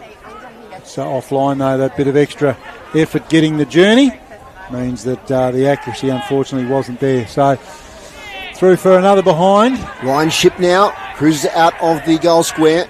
Kicks long. Up here looking for Morris. Alexander's against him now. And Morris won that battle quite easily and takes a nice mark. 45 kick to Jesse Price. Had a bit of it in that first quarter. Takes off now. Kicks towards the wing. I think that's Faulkner over there who takes the mark. There's a player over the top. Decides not to go there. Nice little kick towards Presnell. Although getting in the way was the Longford player there in Curtis. Affected the spoil. Numbers with Launceston. Jesse Price is tackled by a couple of Tigers. They're hungry Tigers today, Rob. They are hungry Tigers, and it's a contrast in styles. I mean, you can see the class and the speed of those Launceston players on the transition, but those Longford bodies just crashing in there and not giving them any room. Wheeler, handballs backwards now to Finn Price. Round the corner kick to Blackaby. Oh, no understanding there between the two players, but Hyatt now with the recovery. Gets the handball away. Bukalovic kicks sideways. Almost a mark there to Conor McCormack. Spills. Presnell. Handball. Can't find connection with Blackaby. And the Tigers defence do pretty well. That's Tommy Powell on debut. Kicks it out of defensive 50. Only as far as Hines. Hines, not a great kick. Oh, great pick up. Presnell shrugs a tackle. Gets it back to Wheeler. He's tackled by Ty Kennywell. High though, says the umpire. Ollie Pye. I was just about to talk up Kennywell there. He probably made a little error here. Hines got rid of him a bit too easily. And it's a handball off now to Wilkinson. Drifted up from defence. Terrible kick. And he's kicked it out of bounds on the bounce. Yeah, and tried to make up for it there, but a little bit enthusiastic. But anyway, no harm done at this stage, Dave Moore. It's the Tigers by 6 points deep into this second quarter. Who would have thought this would be taking place, but they're doing really well. The Country Tigers, Madden, gets only as far as Jake Hines. What a goal! Oh, what an absolutely sensational goal by Jake Hines. Oh, we've seen some goals here today at Longford, but none better than that one by Jake Hines from the boundary line under pressure. Magnificent stuff. He had nothing to aim at. I mean, and that's probably something, with no disrespect to any of the other 43 players out here today, Dave Moore. He's probably the only person that could have done that. I mean, we've seen him in previous seasons, the magic that he does. He's a state player. He's a highly decorated premiership player. And that is just an absolutely magnificent goal. Well, I've written down 4 nominations now for goal today, Rob. Ben Hyatt and Ollie Chugg in the first quarter. Casey Brown and Jake Hines in the second quarter. And still got half the game to go. Yeah, it's They'll have to do a package on this game alone. Absolutely. To pick one just from here today would be very tough. And brilliantly caught by our cameraman Hamid today. He's doing a great job here on the balcony. Appreciate his work. Ball back in the middle. What a great game we've got here. Taylor comes away with it for the Tigers. Heads it inside 50. Ball eludes everyone. Picked up there, looks like Wilkinson. Caught. Umpire says too slow, Archie. Is it 50? It's 50, Rob. Yeah, it must have been, didn't return the ball. Or was there some words spoken? Not sure. Might have been. Wilkinson was run down in a great run-down tackle, and the ball's landed in the hands of Mitch Bennett. He pounced on that one. They might have been taken off him, given to someone else. The can bar has come alive, Rob. We've got Chris say we might wait for the shot on goal, and we'll get straight to Chris. He's got something for us. It looks like, is that William Dakin, number 12? It is indeed. Dakin could not miss from here. Heads it home. And I'll be quiet so you can hear the can bar in the background. Longford back in front. So William Dakin making the most of that opportunity. Didn't know what that 50 was for. It was a beautiful run-down tackle on Archie Wilkinson, but something must have been said, and the umpire heard it, which meant a 50. Dakin putting it through, which means Longford a 6-9-45, Launceston 6-3-39. 19 minutes gone. Chris Sayer. Yeah, just a comment. I think Launceston are taking Longford far too easy. They're expecting to run off their opponent and create that loose man, and Longford are playing real tight. Notice that Jake Hines is now full forward, and Morris is changing with Conway in the pocket, so that full forward moved in the last line. It's 3-2 in this quarter, and it's a 6-point lead now to the Tigers from the middle. Winning the tap there is Madden. Gets it again, the big fella. Handballs to space, only as far as Ben Hyatt. Takes the footy. Kicks it nicely to the wing. Has a teammate there, he takes the mark. And that's Plakalovic. His pronunciation, I'm now all over. Thank you, Matthew Jones. Here goes Plakalovic. Under pressure from Powell. Kicks inside 50. Oh, nearly a mark there, Conor McCormack. He would have taken his cannon into by his teammate in Hines. It might be a high tackle now on the Launceston player, but no, it's going to be a ball up. Yes, Colin McCormack might have taken that, but Jake Hines, I mean, they were both had eyes to the ball, so no one's fault really. Bit of friendly fire. Absolutely. Seitzma and Conway wins the tap though. Headland, not an effective kick. Ends up now here with Finn Price, looks for an outlet. Plakalovic throws on the boot. It's all Tigers in defence, they can raffle it. Oh, gee. All's well that ends well, as they say. He's been watching Graham Wood in the cricket, I think, that guy. That was Lloyd there. Gets a kick out of defence and finds Hubbard. I don't know if I've said Jake Lloyd yet today, but I reckon I have at least once. It's Joel Lloyd. Kick towards the wing. I'm not going to do the old BT Lloyd, because that annoys me. Ball's on the wing. It's a stoppage. Over to you, Rob. 6-9-45 Longford. The Blues 6-3-39. Entertaining game here at the Country Oval at Longford. Blues come away. Paul Freeman boots it over the cricket pitch in front of Price. Bobbling, bouncing. Not going to sit for him. He's doing his best. Conway spins. Tackled. Gets rid of the tackler. Great strength, Ethan Conway. Comes out. All Tigers all around the Launceston player there. I think that was Plakalovic. And he's earned himself. I thought he might have got a free kick there, but no. Conway and Seitzma doing battle. Seitzma with a big punch. Plakalovic got himself in the right position, but the boundary line wins out on this occasion. So we're 21 and a half minutes gone, approaching here. Longford 6-9-45. Launceston 6-3-39. City Park calling the action here at Longford this afternoon. It's great to be here at the Country Oval. Boundary throw in. Farquhar gets it down. Paul Freeman on the bottom, trying to get that out. Umpire says that's mine. Very entertaining game of football so far. Farquhar again, he's been good today, gets it out. It's Ben Hyatt, heads it inside 50, got some options. Jake Hines over the back, umpire's found a free kick, push out. Zach Morris, I think the ball will come back to him. Hands in the numbers. So Zach Morris played with both of these clubs. Longford last year, that losing grand final side, but previously down with Launceston. So Zach Morris moves in. Wouldn't think he'd miss from here. Player of his calibre. And I've put the absolute commentator's curse on him. And he has belted that through for one behind. So Launceston move on to 6-4-40. Longford 6-9-45, Dave Moore. Here's Dylan Headland, former soccer player with Northern Rangers back in the day. Kicks towards the wing. Oh! Great mark, Jake Murphy. What a beauty that was. Rising high over his opponent. And they're just running on confidence at the moment, the Tigers. They can sense something really good happening here this afternoon. It's a lovely kick to Casey Brown. He kicked that mesmerising goal earlier. Gets around his opponent. Takes a bounce. He loves a run. Casey Brown. Wormburner passes a beauty. Gray, the veteran for Longford, kicks towards half forward. Spoiled by Pfeiffer. Spills to the back. Jeffries pushing the back, I reckon. Yes, that's the way the umpire sees it. Angus Jeffries will take the relieving free kick. He goes sideways. No. He goes left in the end. Finds a teammate over there in Connell McCormack. One of the two McCormack brothers. 4 sets of brothers for the Blues today. It's a kick here towards Jeffries. Former St Patrick's teammate. I talked about if he had a hard tag on him. He certainly hasn't. He's got acres of space. Nice 45 kick to Wilkinson, who's drifted back into defence. Now to Franklin. Franklin tries to spot up Conway. Overcooks the kick. Alexander takes the mark. Yeah, he's been good back there, Alexander. Yep. I've liked his game. He's had two or three opponents now. Gives it off quickly to Hubbard. He's been all right too. Goes in the Maloney direction, but the Sun rued his efforts, and the Blues come away with it back inside. Presnell. What's he got up his sleeve? Heads out onto that trusty left boot. Nice kick. And that's a lovely kick out there, and a nice mark taken by Conor McCormick. Goes back inside. Over Paul Freeman's head. Skill error. Tigers away. Here we go.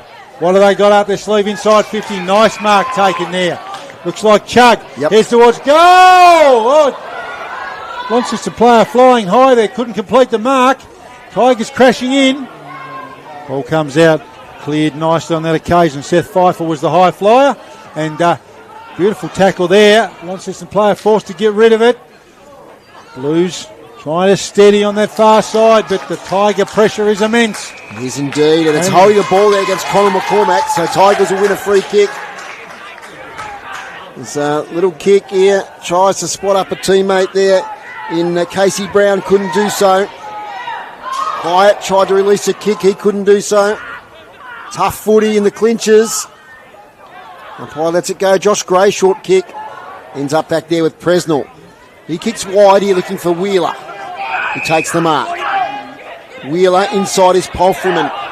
He's got a bit of time. Jake Murphy almost effected the tackle. Inside 50, Morris takes the ball. Handball over the top. Blackaby, can he pick it up? Fumbles a little bit. As Tom Dwyer will take the ball to his defensive 50. Great defensive effort by the Tigers. Yeah, it was. They're really putting their bodies on the line, Dave. Plays on quickly. Probably wouldn't have done that if it was me. It was Hubbard. He's gone to Headland. Going to be okay, though. Jake Murphy. He's looking to go outside. Now he's looking to head back inside. Now he's looking to go back outside. He doesn't know where he's going. Launceston player upended. Might have got a free kick. They're going to come away with a beautiful tackle around the footy. Moved back inside quickly by Ben Hyatt. Paul Freeman. He's got pressure on him. Goes out to Presnell. Presnell sends it goalwards. Morris all by himself. Oh, great spoil. Tigers defender there. That was Joel Lloyd. Called him a few times. And Tigers quickly transitioning out to Seitzma. Centre half back position. He's got a player out there who's got acres of space in front of him. Could have a bounce if he wants to. Heads back inside 50. Tiger player flies, goes without a chug off the ground. Opportunity here, I think that's Dakin. Oh, he had a heap of time. Missed his Tigers teammate in the goal square. And that's going to be a boundary throw-in. Could have been done better as we're in the shadows of half-time. Dave Moore. Yeah, he probably could have had a shot on goal, to be honest. He was only about 30 out. He went for the pass to Maloney. It went astray. So boundary throw-in. Madden up against McCormack. Tiernan. Free kick. Which way is it going? Umpire says it's going the way of Longford. So Deegan Madden, he's only about 20 out, slight angle. We're right behind this one. Has a chance to put Longford 11 points up. Can you believe it here at Longford Recreation Ground at the 27.5 minute mark? Today's broadcast brought to you by Elgas for all your LPG needs statewide. Talk to the locals with knowledge. Phone 13 11 61. Deegan Madden has put the Tigers further in front.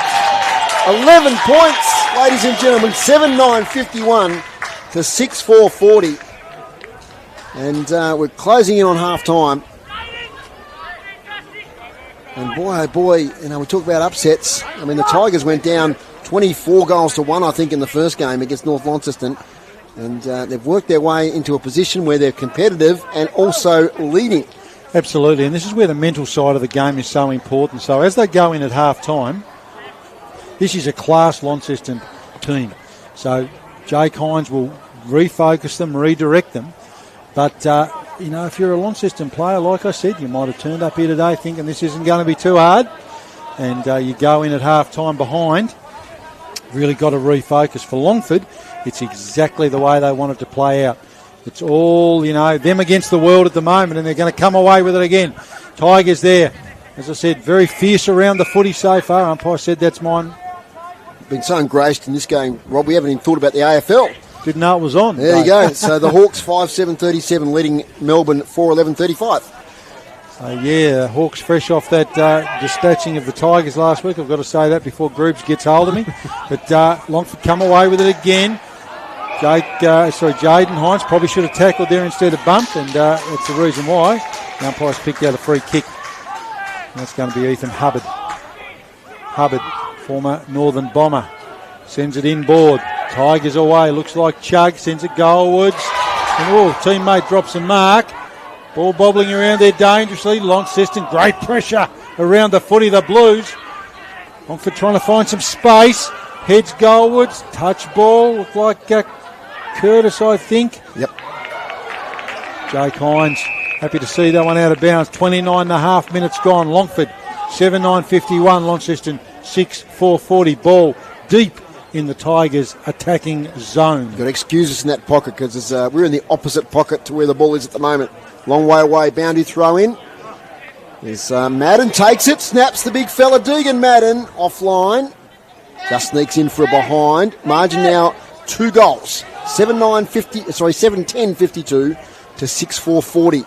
As from defence, beautiful kick ends up here with Jaden Hines. It was Faulkner from the last line of defence. Or was it Ship, I think? It was Ryan Ship with the kick. Now it's with Franklin. He's got to play in a little bit of space. That is Faulkner.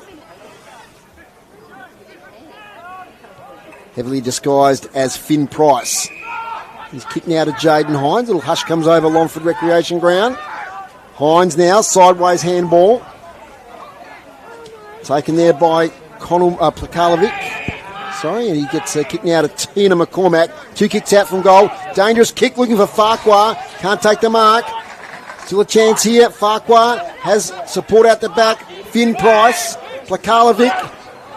Little kick. Trying to find a teammate. But it's going to be a mark in defence, or was it touched off the boot? It was touched off the boot. So it's going to be a ball up. Late in this quarter, 31 minutes gone. Here at Longford. Up it goes from Riley Donlan. Farquhar gets it now to Finn Price as the halftime siren sounds, just as Morris picked the ball up. And halftime here, it is Longford 7-10-52. They kick 4 goals, 5 in that quarter. They lead Launceston 6-4-40. They kick 2 goals, 2 in that quarter.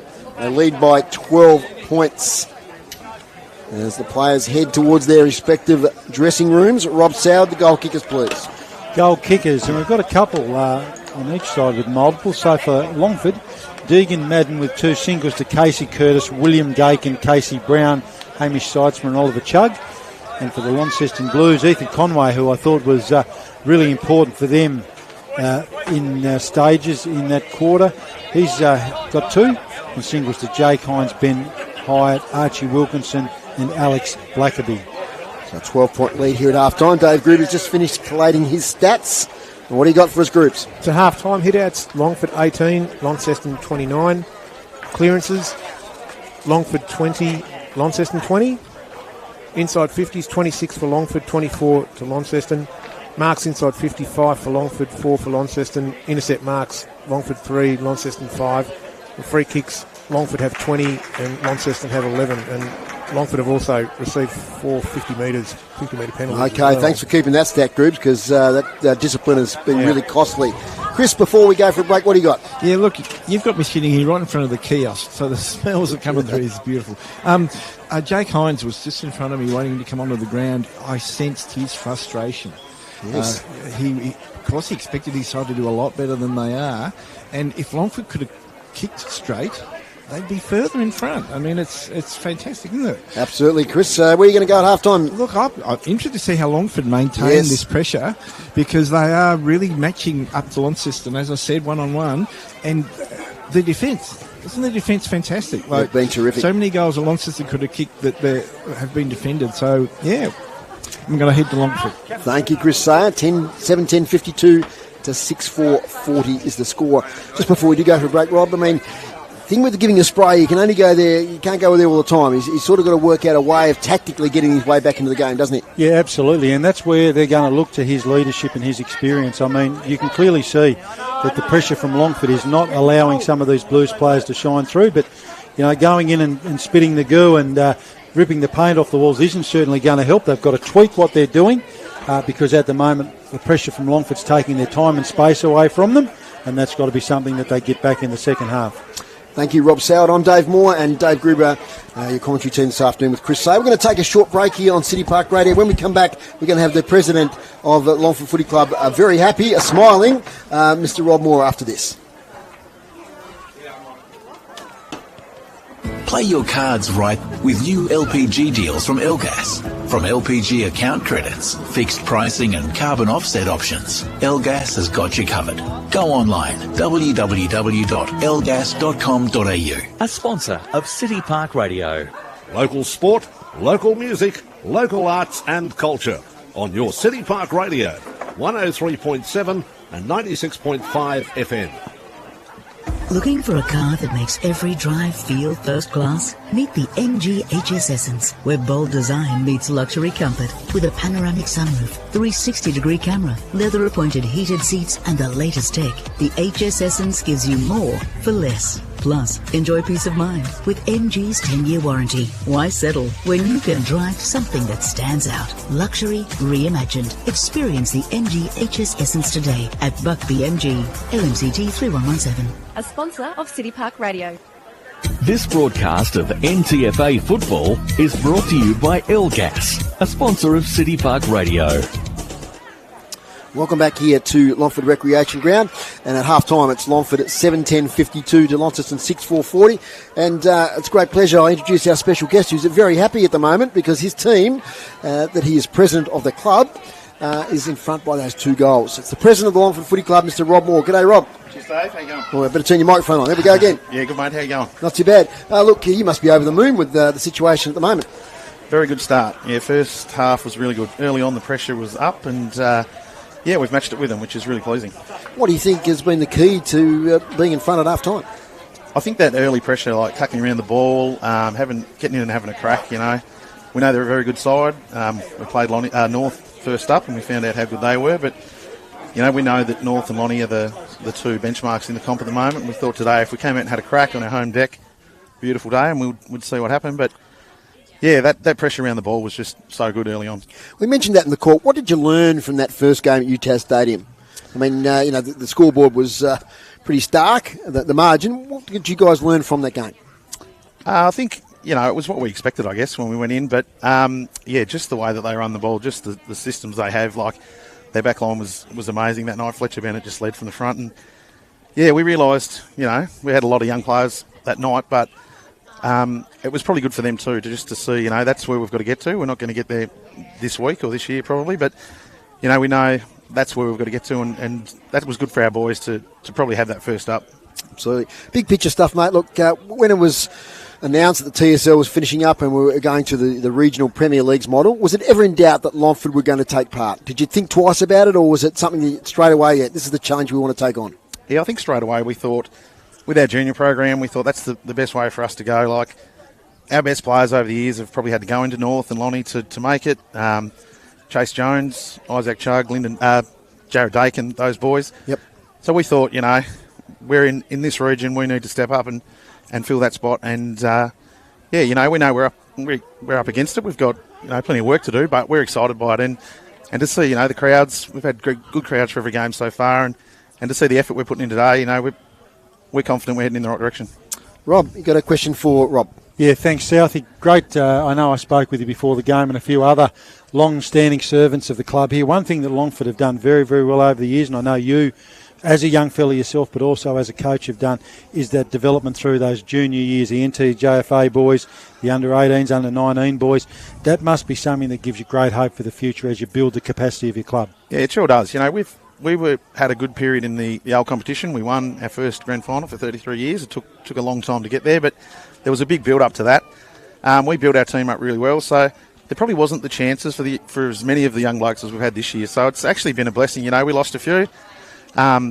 We thought they might step up to the challenge of this comp, but, the situation changes for guys. They want to go, take a step back. They know what North and Lonnie are like. And it's actually helped us out, really. To get these games into these guys is only going to help us down the track. The other thing I was going to say too, Southie, is that attitude is everything. I think with most things in life, well, with everything in life, but particularly around sport, there's been a lot of commentary in the community, north and south, about new structures and what it looks like.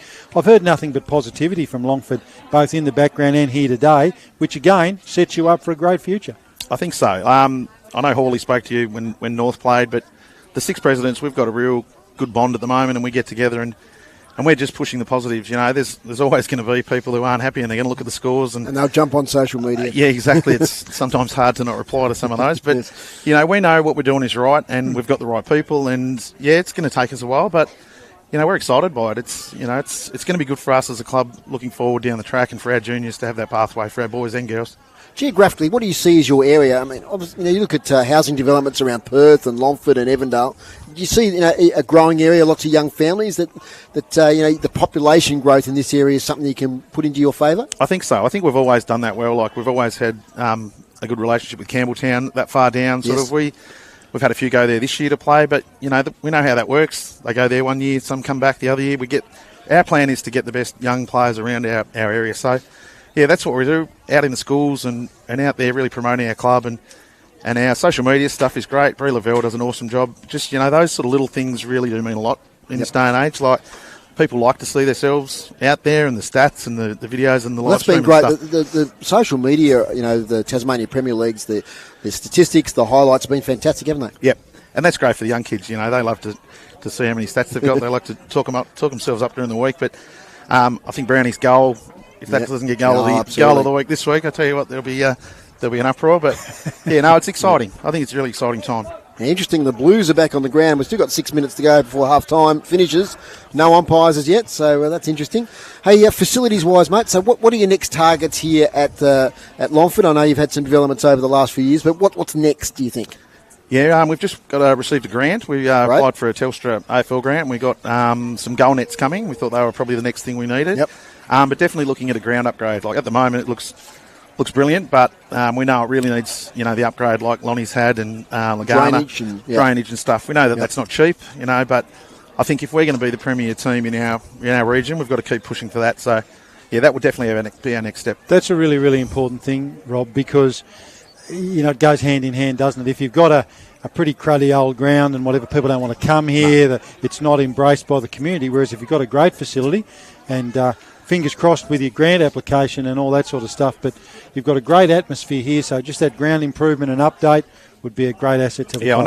I know getting the club rooms done, that was a huge step forward. We're out the back there for a long time where you couldn't see the footy, and to get that done and the change rooms, we probably still need a couple more change rooms with the women's footy taking off. So if we can get that ground upgrade, we'll be able to draw more people to our footy club.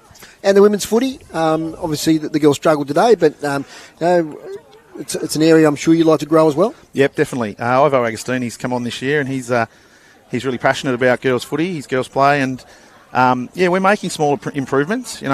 Again, we knew stepping up into this comp wasn't going to be easy. A couple of the better teams are probably down in the second division at the moment, but I think once all that stuff settles itself down, you recruit 3 or 4 and you get a few more and you get that improvement. We've started to see that with our girls coming through from the juniors, so I think that's heading in the right direction too. I did see too in the Northern Midlands primary schools, which I know, Rob, you would know about with your involvement at primary school level.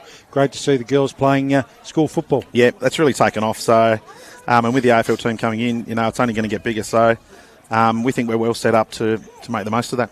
Fantastic. So let's get back to the game here. Second half, do you think the boys can hold on and take out what would be a pretty surprising victory? Well, Jake's given them a rev up, the Lonnie boys, at half time. He got them in and gave them a bake. So we'll see what they come out with. We know what a good side they are. They're super fit. They're not going to want to lie down and let us run away with this. So we probably would have liked another goal or two. But if we come out with the same intensity we did in the first quarter, we're going to keep ourselves right in the game.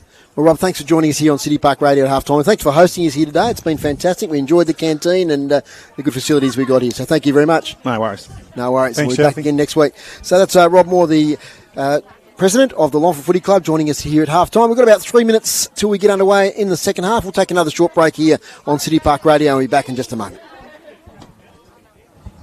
Play your cards right with new LPG deals from Elgas.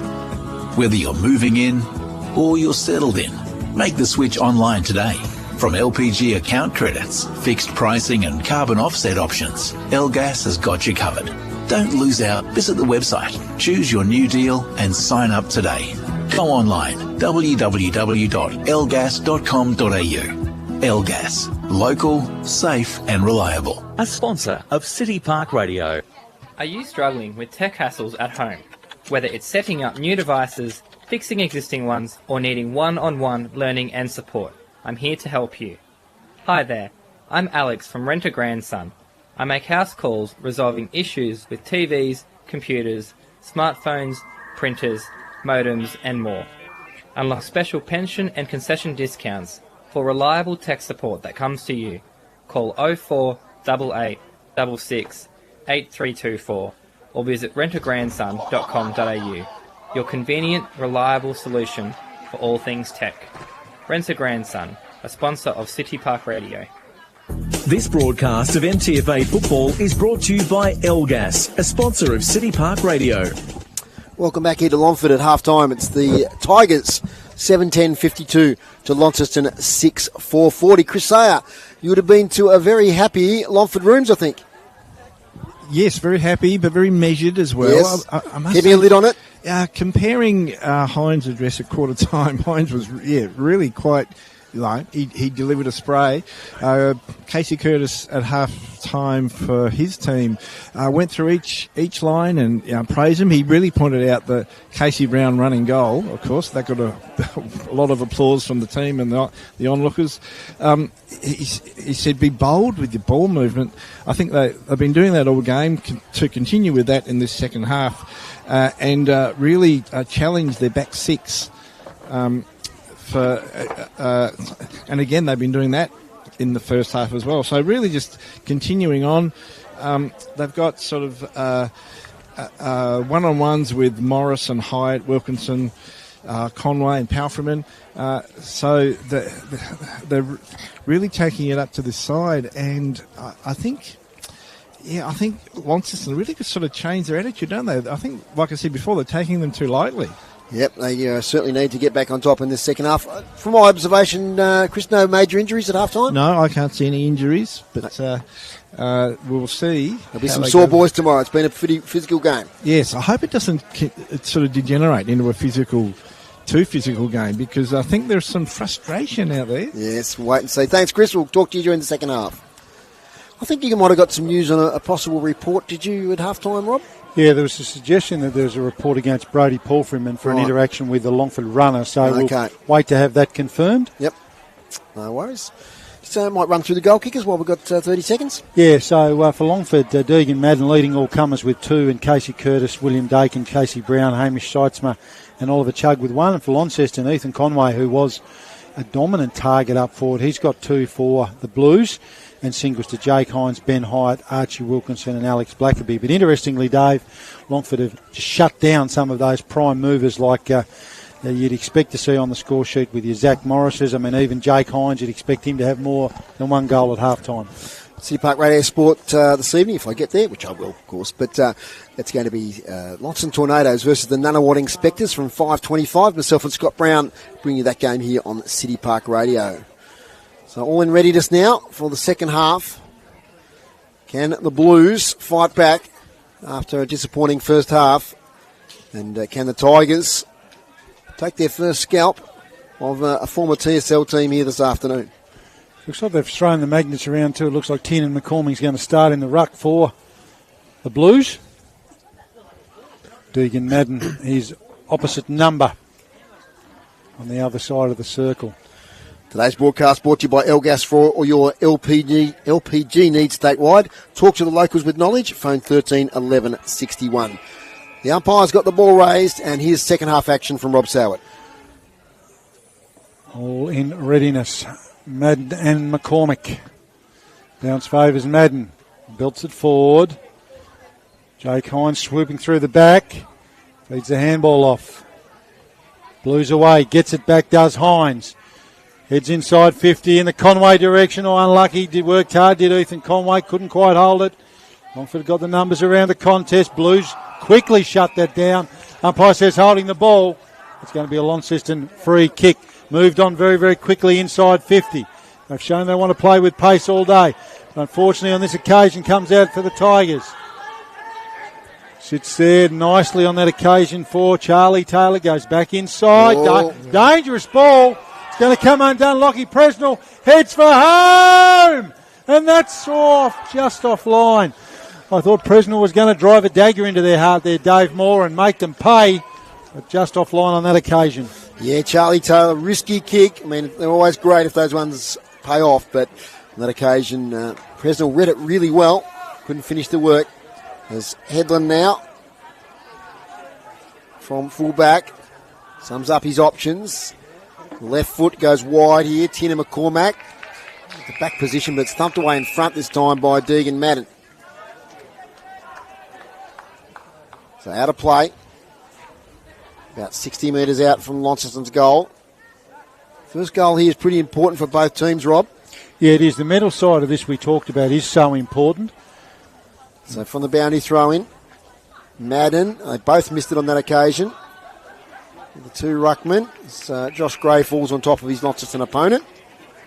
And we'll get another ball up. If you're Longford, you certainly don't want to give Launceston a sniff, that's for sure, because they are a class act. Hines, swung in the tackle, gets a kick. Conway takes it, snaps on goal, not a great kick. Getting in the way there is Lloyd. So Joel Lloyd signals he's probably going to go long.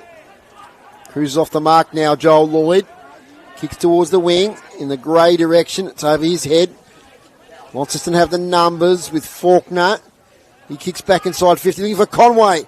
Couldn't quite take the mark. Support from behind by Jake Murfitt, but he's chopped the arm. So Conway will have a look at the goals here from just inside 50.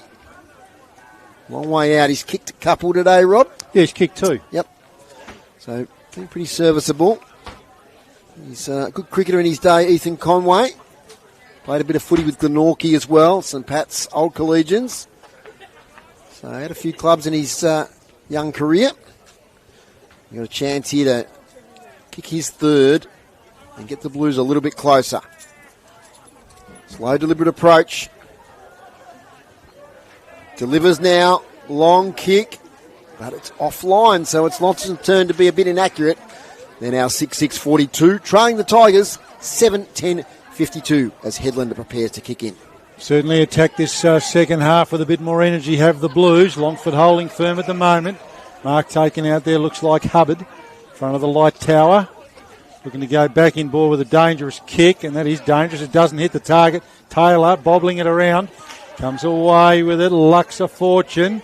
They're away, the Tigers. Casey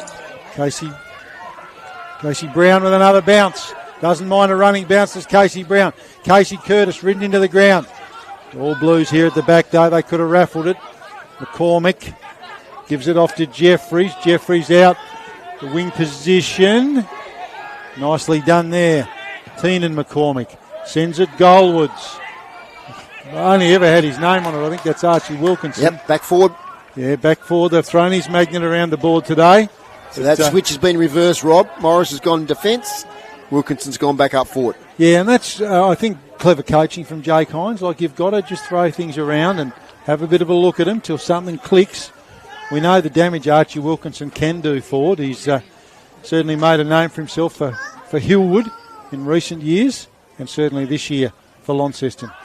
Deliberate approach, hits it from just inside 50, tracking nicely, no problems with the distance, no problems with the accuracy, and Archie Wilkinson is on the board for his second goal of the day, and Launceston get off to the dream start, Dave, in this second quarter. Dave Gruber, inside 50 this quarter so far, please. Yeah, that's the fifth for Launceston, and Longford haven't made it. Yeah, they've just dominated this quarter.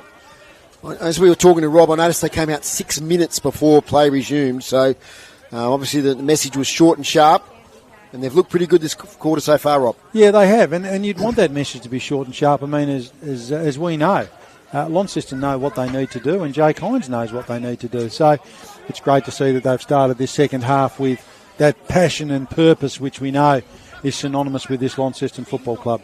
And nice conversion there from Archie Wilkinson. I think I do, from a Launceston point of view, I do like him forward and Norris back. I think that's a more balanced approach. Now we've got a 6-6-6 warning, have we? We do. As the umpire has a word now to Tina McCormack, who's having a run in the ruck against Deegan Madden. Up they go. Tina McCormack wins the tap. Josh Gray dives in. He's just pushed out of the way there by McCormack, but well done, Josh Gray. He was a lighter weight opponent in that bout, there's no doubt, but he won the footy. It's the main thing. Beautiful sunshine in our commentary area now. Holding free kick. It's going to go the way of Tina McCormack, who's been pretty prominent in this quarter so far. Chips the kick here towards Wilkinson, who rises, can't take it. Oh, the rover is Conway. Gets connection. Oh, the player tackled there was Connor McCormack.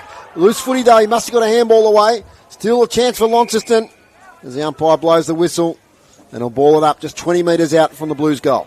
Yeah, that move of McCormack into the ruck looks a good one so far, Dave. Sure, it looks like Farquhar's moved forward because he's doing the ruck work now near the goal square, up against Deegan Madden. And there will be a secondary ball up as umpire Hayden Shepherd will take the footy.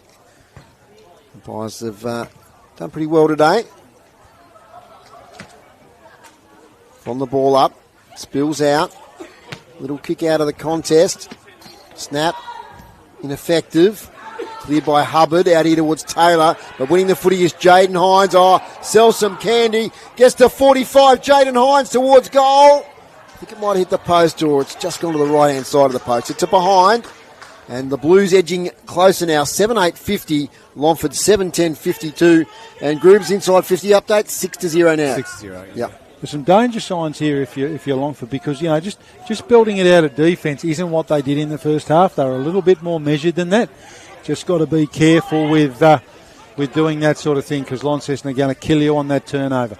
Ball on the boundary line. Seth Pfeiffer sends it back inside 50. In the Conway direction. Longford moving it well though. Headland belts it forward. Back towards the wing. Just in front of the scoreboard. Looks like Seitzma with the mark.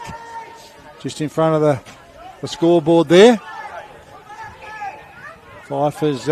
Crane's a very strong supporter of the Longford Footy Club and their son playing for the Blues. Taylor's been pretty good, Rob, since he's moved on ball. He has. Quality player is Charlie Taylor. There's BT's mate, Lloyd. Goes short on this occasion. That's Tommy Gatenby. Famous Midlands name. Absolutely. Gatenby plays on, runs around his opponent. Does well, sends it inside 50. Blues have got the numbers. Morris underneath it, couldn't hold it. Paul Freeman, beautifully gathered. He's got friends across the back to help him out. On this occasion, that one's Alex Blackaby. Sends it out wide. Mark taken there. Connor McCormack moves it on quickly.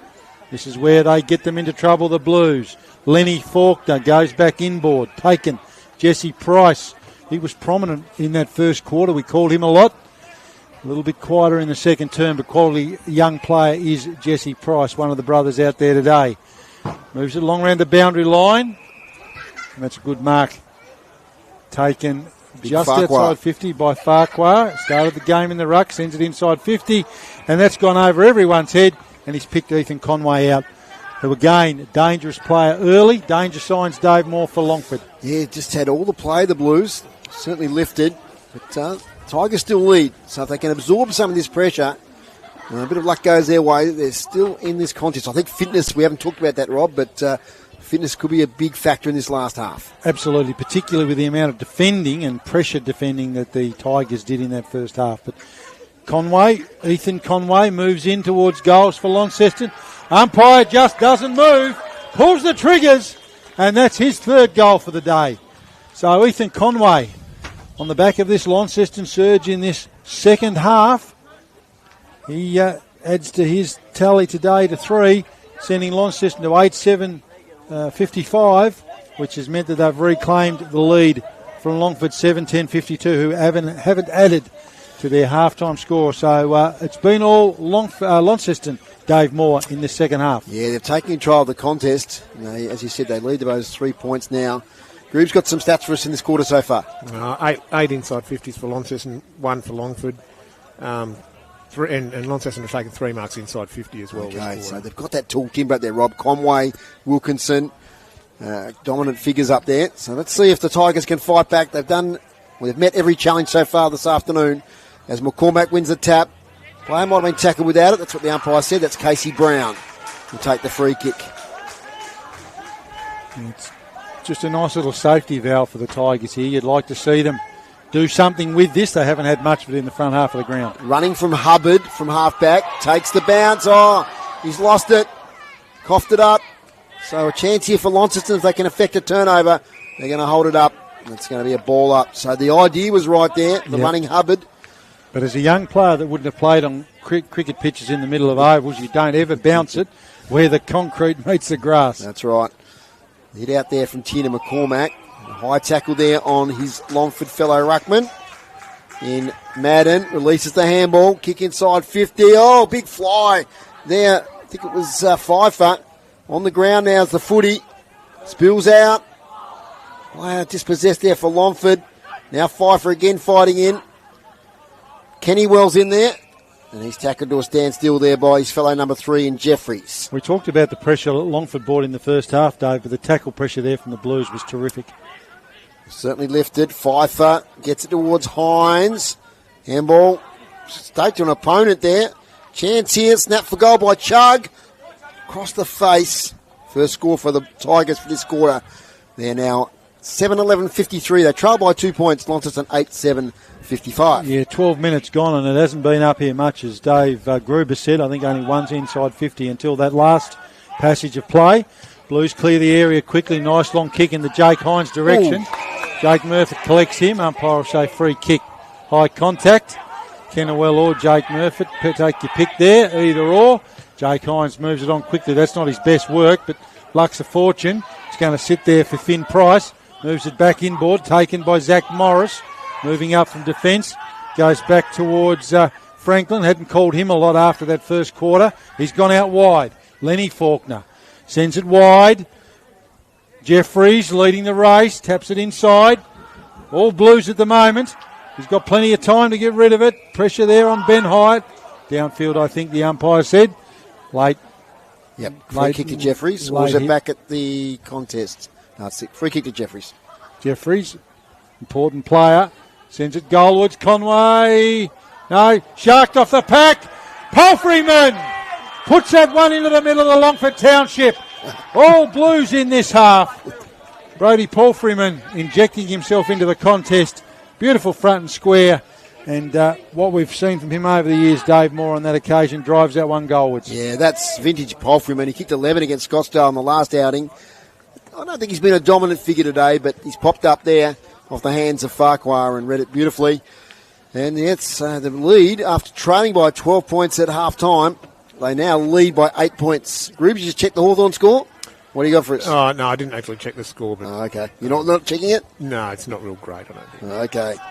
Let's have a bit of a look there at the AFL app. See where we're going there. The scores are level, Group, so it could be a thrilling finish there. Anyway, back here at Longford, and we're back in the middle again. Umpire Ollie Pye about to bounce the ball. Here's Rob Souter for City Park Radio Sport. Launceston have certainly got that tall balance in the forward line right at the moment. The move of McCormick into the ruck certainly paying dividends. Longford will want to clear the middle, and they do. They're away. Taylor sends it inside 50. Players queuing up. Lots of Blues around it. Kennywell bangs it on the boot. Heads goalwards towards the goal square. And that's a lovely mark from Seitzman. Or was it Mitchell Bennett? I think is it Seitzman? No, I think you're right. I think it is Mitch Bennett. Yeah, that's the plague with the dark hair and the long sleeves.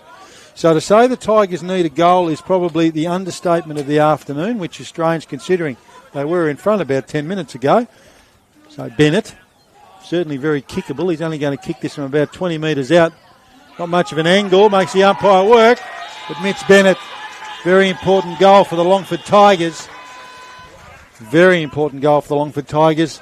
and that's reduced the margin. Dave Moore, but certainly one of those rare inside 50s. And Yeah, Blues lovely grab. It was a lovely grab. You know, it was a tough contest there. I think it was with Pfeiffer. But he won it comfortably and then into a good overhead mark. It's worth noting, Rob, we haven't mentioned today, but I noticed Ryan Tyrrell is one of the runners today for Launceston. Not sure how far away he is. I know Bailey Gillo's out at the moment, also injured. I saw Lucas Sullivan there before as well. So they've got a few players out injured at the moment. Jacob Boyd's another one. Yeah, I did see Jacob on the sidelines. So, yeah, there's some quality players that come back into this Launceston side. So it's 2 points the margin. Nice goal there from Longford. They're right in this. As Casey Curtis is tackled from behind by Joseph Wheeler. It'll be a ball up. Jacob Wheeler, beg your pardon. Probably unlucky not to get a high tackle there. It was certainly up around the necklace, that's for sure. Madden won the tap. Ball spills out to Jet Maloney. Round the corner, kick inside 50. Casey Brown's there. Along Jaden Hines. Jaden Hines wins possession. He's tackled from behind by Casey Brown. We'll get a ball up. Saw Mitch Thorpe on the sidelines too there, Dave. Mitch, some strong history with both clubs. Played all his junior footy here at Longford in some very successful sides. And then we know what he did as the coach at Launceston. Kick out of the ruck contest by Sidesmart. Diving in is Conor McCormack on top of his opponent. And umpire Hayden Shepherd will ball it up. About 40 metres out. Still in nice sunshine here. A thin wispy cloud about. Tap comes to Kennywell. Round the corner kick. Should fall in the lap here of Pfeiffer, who takes the mark. Seth Pfeiffer. Oh, it's a dangerous kick. It's a poor kick. It's out of bounds on the full. You can see the disappointment there from Jake Hines.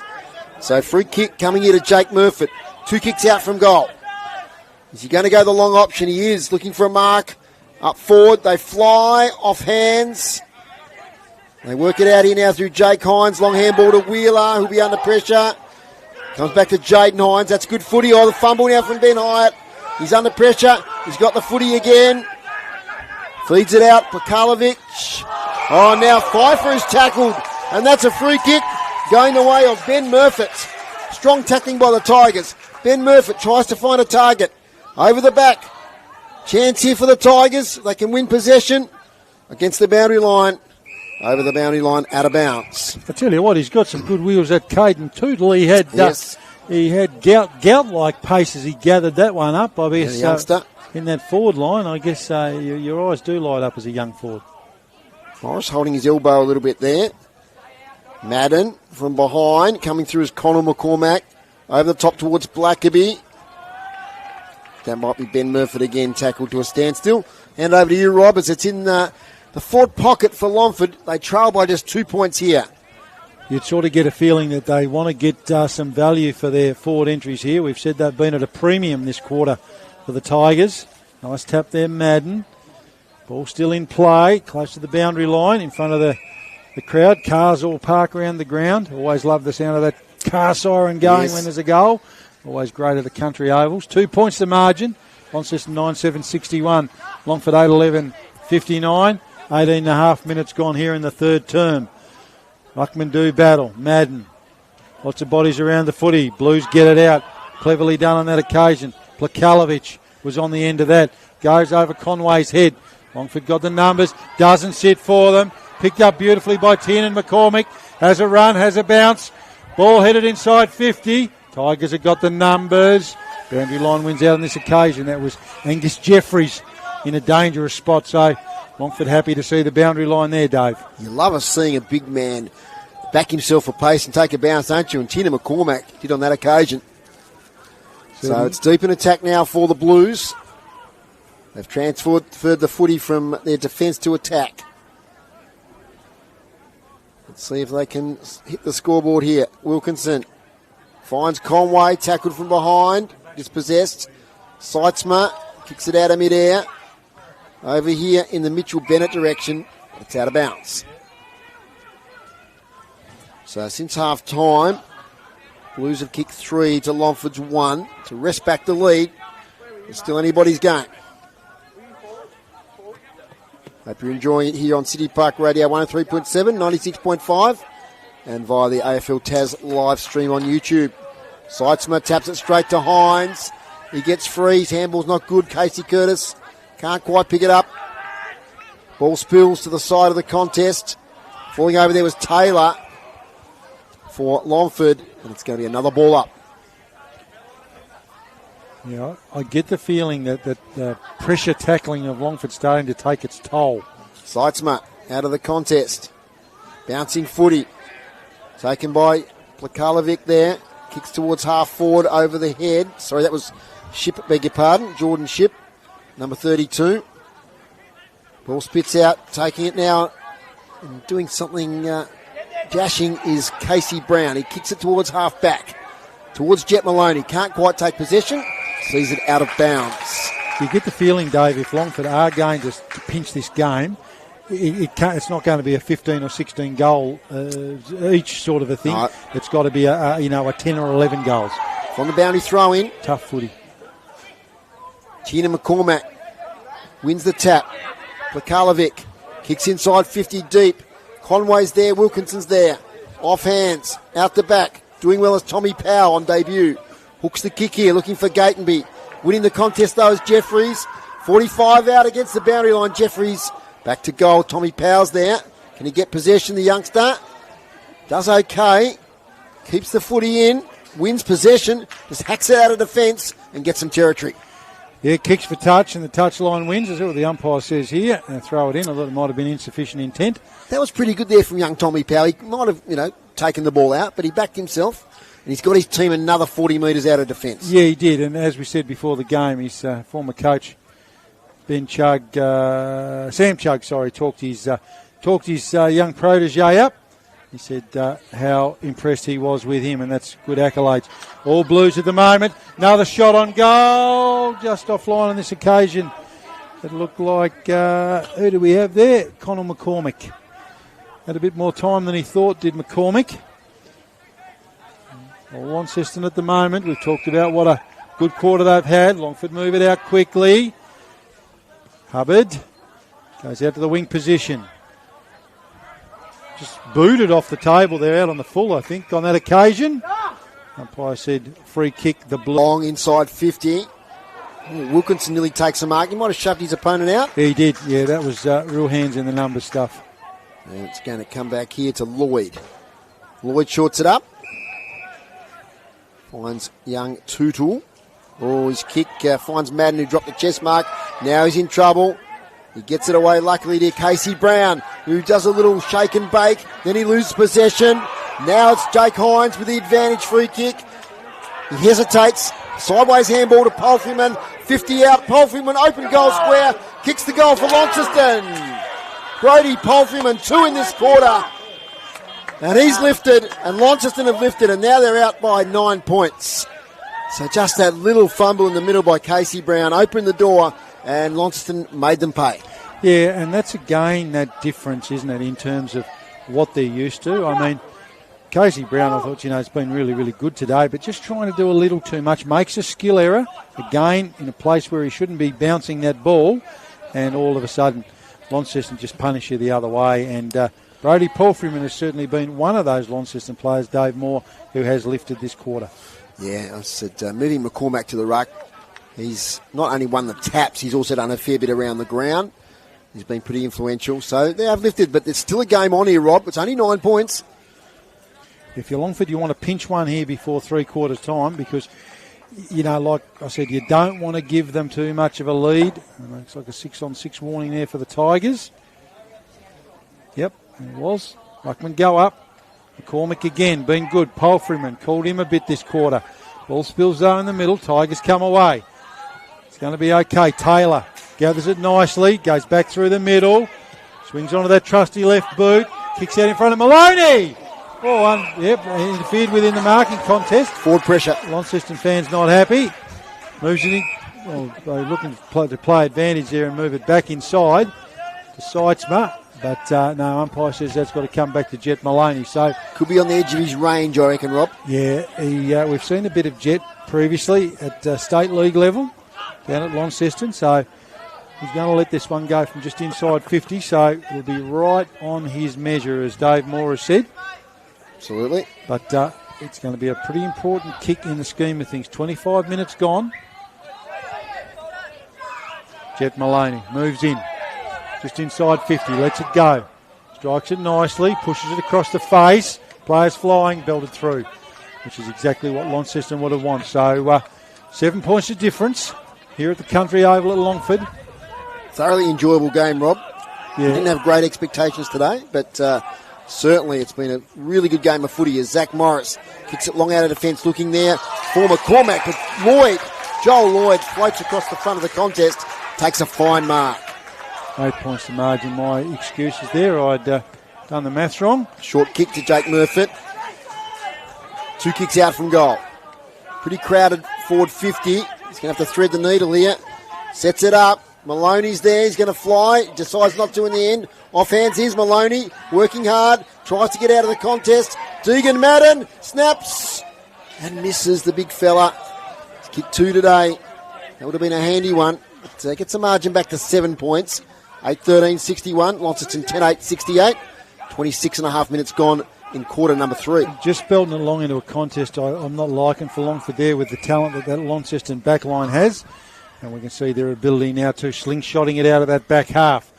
Got a big goal side of him there. That Tiger stays just out of play. But they've just got to watch Launceston move the ball so quickly.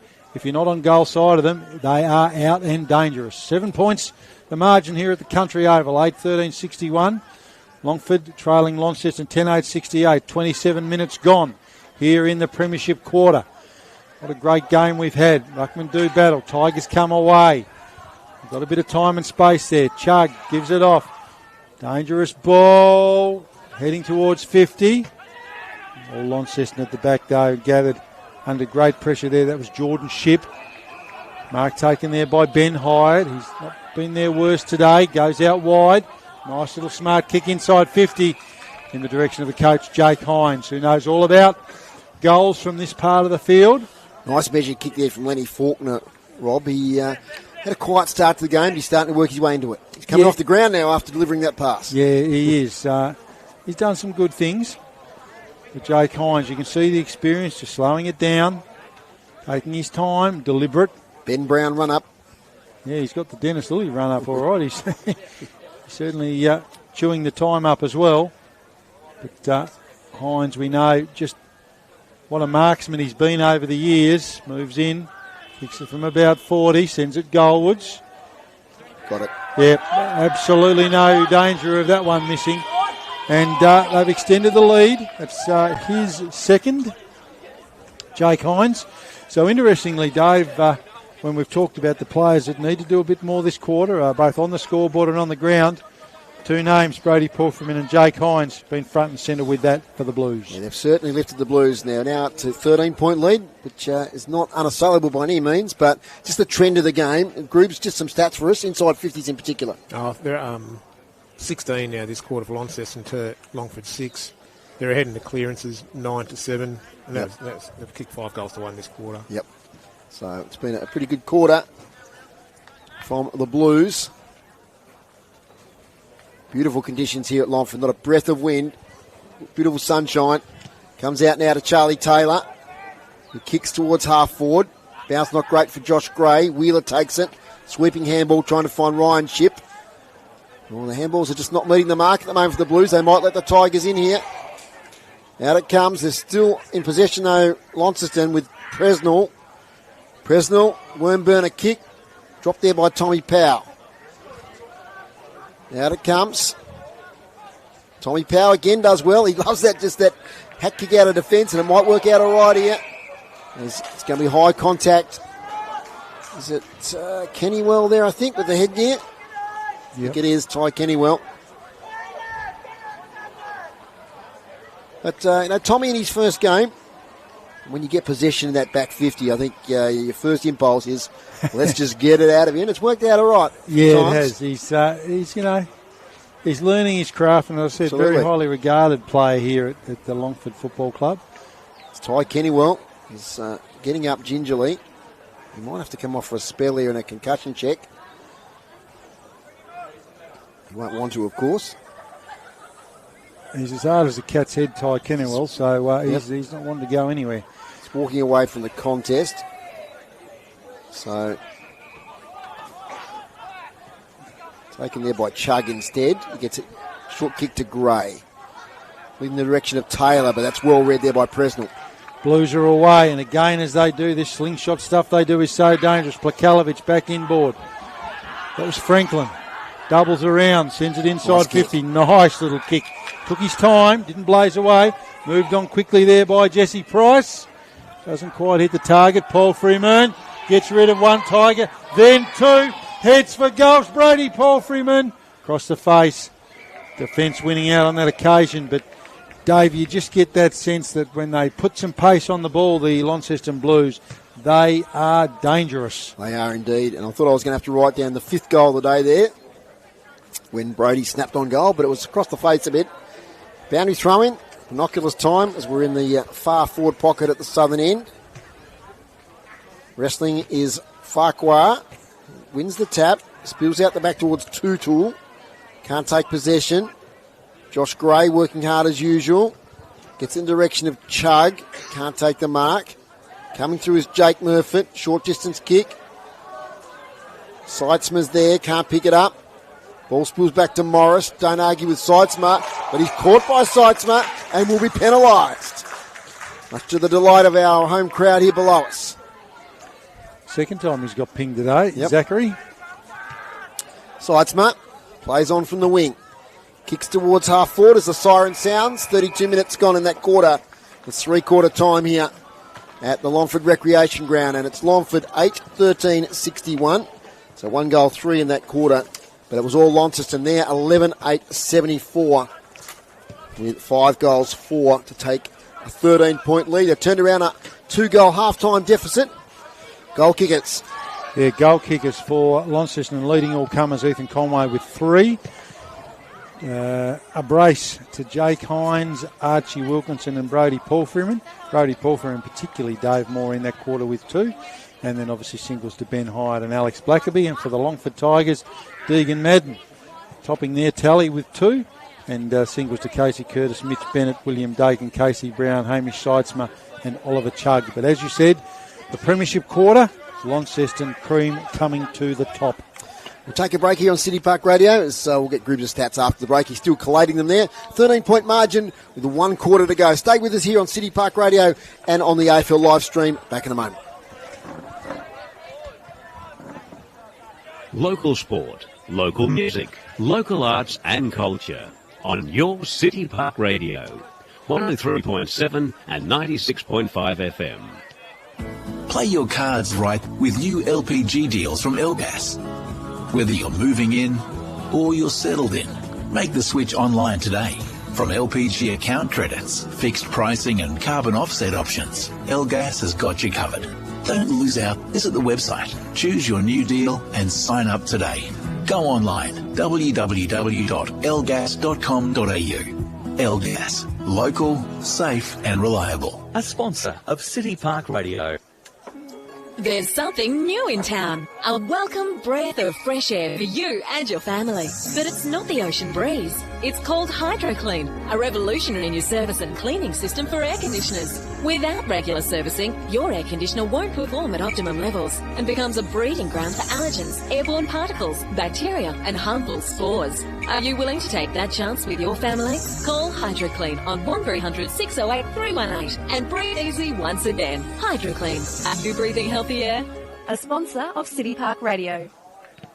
2025 best urban car under $30,000? That's the Cherry Tiggo 4. The Tiggo 4 Pro redefines small SUV expectations with style, technology and value. All from $23,990 drive away. Backed with a 5-star NCAP safety rating and a 7-year warranty. There's no wonder it's the best in its segment. Visit Buckby Cherry and you'll see why the Cherry Tiggo 4 Pro might be the right SUV for you. Buckby Cherry, York Street, LMCT 3117. A sponsor of City Park Radio. This broadcast of NTFA football is brought to you by Elgas, a sponsor of City Park Radio. Welcome back here to Longford, and it's 8-13-61 Longford. Launceston 11-8-74. Groobs, the team stats to 3-quarter time, please. Headouts Longford 30 to Launceston 38. Clearances are even at 29 each, and they've been even all day. Inside 50s, 32 for Longford, 42 for Launceston. It was 18-6 in that quarter. marks inside 50, 6 for Longford, 9 for Launceston. Intercept marks 5 for Longford, 7 for Launceston, and free kicks. Longford have 28 and Launceston have 16. Yeah, a bit of a disparity in the free kicks, but I think Longford have tackled hard. I mean, first for the ball on a lot of occasions, especially in that first half. Yeah, they have, and I think that's also been a factor, Dave. I think you only have so much petrol in the tank to start with, and that hard physical game that they bought, it does take a toll. Yep. And it did win them a lot of free kicks too with their pressure around the ball. So we'll have to see what happens in this last quarter, but certainly looking at that third quarter, Dave, Launceston just finished the game, the quarter full of running on top of the ground, a bit harder work for the Tigers.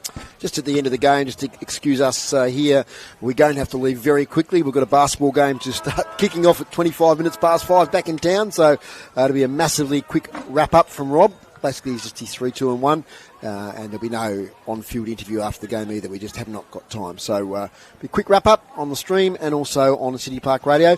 By the way, stick with us tonight on City Park Radio. We've got the Launceston Tornadoes versus the Nunawading Spectres. The Torns trying to get their first win of the season if they can, and they'll be kicking off our broadcast at 25 minutes past 5, all being well. Okay, so about at 90 seconds before we get play back underway. Do you think the Tigers can do it? What do they need to be able to take out this win? All the momentum at the moment is with the Blues. Yeah, I think what they've got to do is they've just got to seize the day and really, just throw the kitchen sink at them, really. The thing that worries me, as I said, is that fatigue. They're a very, very fit Launceston side. If I'm Longford, I guess what I'm going to try to do is I'm going to try and get Casey Brown around the ball as much as I can. I'm going to have my absolute best players in that centre square to take that ball away. I'm going to have a look at what I'm going to do too with McCormick. He's certainly made a difference since he's gone into that bigger body as well against those ruckmen. So I'd be looking at what I could do to stretch the Blues the other way. Chris Sayer, you've been out to the Launceston huddle. Yes, Jake Holmes was much more measured in that quarter than 2 quarters ago. Keep a cool head. Don't blame the umpires. He said, I don't want to hear any excuses about the umpires. You've got to make your own game, he says.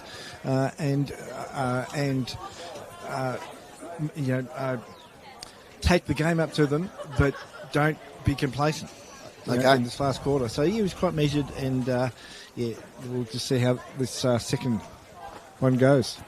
Chris, we'll say farewell to you probably now because I know you've got to get back to the station to present a show. Yeah, I'll hang around for a few minutes and then head off. No worries, Chris. We might hear from you again early in this quarter. As it's 11-8-74 Launceston, Longford 8-13-61. Today's broadcast brought to you by Elgas for your LPG needs statewide. Talk to the locals with knowledge. Phone 13 11 61. Okay, all to play for here. Round 4 action on City Park Radio and the AFL Taz live stream. Here's Rob Soward. Dugan Madden and Tiernan McCormick doing battle. Madden gets the first hand on. Tigers come away with it through the agency of Gray. A lovely mark across half back by Jaden Hines. Fumble, gets it back. Hines, 2 possessions inside 10 seconds over Paul Freeman's head. Ball bobbling around just here in the wing position. Umpire's picked out a free kick. That's high. A high tackle.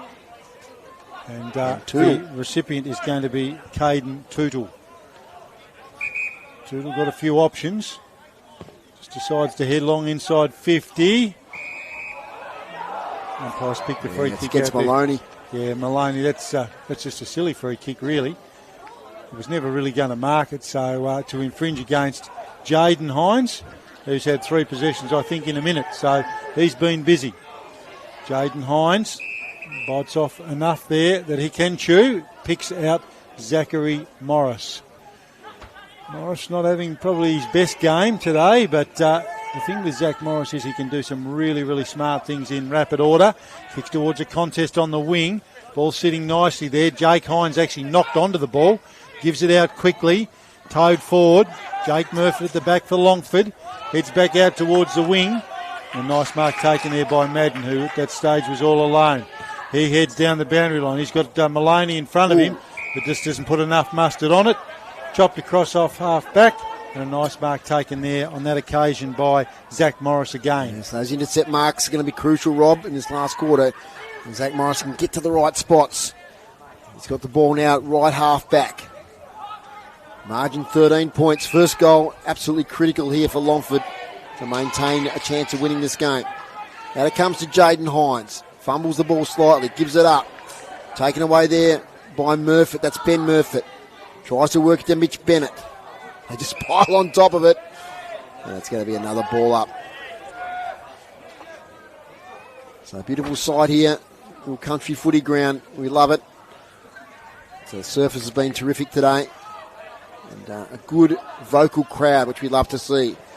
McCormack can't quite take possession. Casey Brown kicks inside 50 while Morris spins out. Does well. Gets the handball away. Ends up now with Jaden Hines.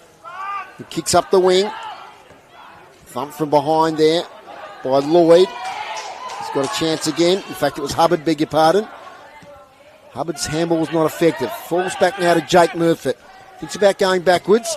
But he's got a leading player. And he hits the chest there of Bennett. Bennett has got Brown by his side. He's kicked a long one earlier today. Bennett, though, measures the kick this time, looking for Chugg. And Oliver Chugg takes the mark. Tough angle. Probably about 25 out right on the boundary line, right-hand side. Now he plays on the left. Oliver Chugg. That is a goal. And a fine one at that. And keeps the Tigers alive in the last quarter. Great footy by the Tigers. And they trail now by just 7 points here at the Longford Recreation Ground. Rob Soward. Yeah, you asked me about what I'd be doing if I was Longford to stay in this and to try and win the game. And Oliver Chugg's one of those players that has that capacity to do that. I mean, he's kicked a couple of goals. He's kicked the first one of the game and now one in the last quarter. And set a couple up and probably missed one and left a couple out there maybe. He's a guy I might even be getting up around the ball because he's really, really clever. He's really clever around the footy. But you said get Casey Brown around the ball, and we saw then he didn't blaze away at goal. He lifted the eyes and spotted up Ollie Chugg. Yeah, absolutely. You've just got to have your best players around the footy at times like this. Ball back up. Madden and McCormack. Hines of the Jake variety comes away with it. Palfreyman missed. Went to look for McCormack, who missed him.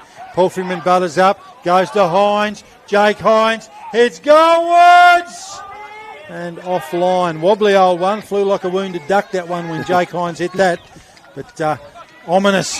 Short kick to Gray, who marks. He's been one of their best for Longford. He's definitely making the step up to this sort of level of footy. Now to Tootle, the youngster, who's debuted earlier this season. Takes his time. Be invited now to play on. Kicks up the line. Not a great kick. Bounce eludes Maloney. Over the back. Here's Dakin. Tackle. Running onto it now is Alexander.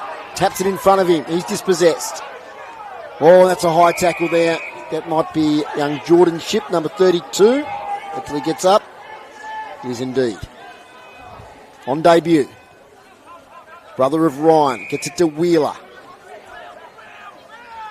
Wheels is the call. He goes wider. He gets the call from Pfeiffer. Now he can run with the footy. He's got a dangerous left foot. And he spots up Jeffries, who marks just inside the boundary line. Front of the scoreboard. Wheels and goes. Indecisive. Handball now to Blackaby. He's got space as well. He kicks towards half forward in the Hines direction. Takes it on the bounce. He's got it now. Centres the ball. All Longford here. Oh, it's a bad bounce. But well done, Madden. Gets it to Gray. Punts it out of defence. Bounces almost in the centre circle, and it does. All Blues around it. Bounces lucky, though, for the Tigers. Ben Chugg kicks for touch. This will be interesting. Now, I'm sure Benny Chugg would like to think he's still playing, Rob. It's Benny Murfitt. Sorry, Benny Murfitt. Got my Bens wrong. Murfitt and Chugg, both names synonymous here at the Longford Footy Club. His father, Greg Murfitt, played about 1 million games here. Nice throw in.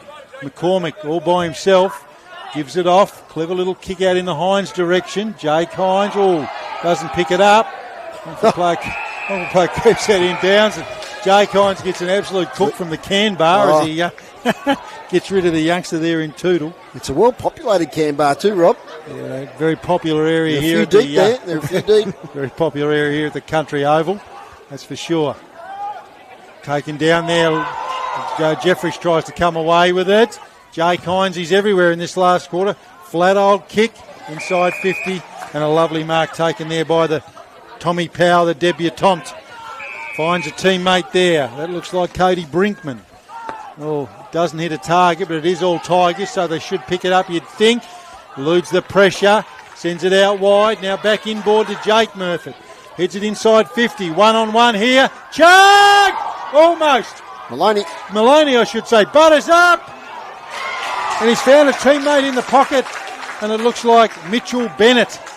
We've seen what Mitchell Bennett can do at pressure moments. Could this be back-to-back goals for the Tigers? And if it does, it'll bring them within 2 points. Tough angle, though. Mitch Bennett.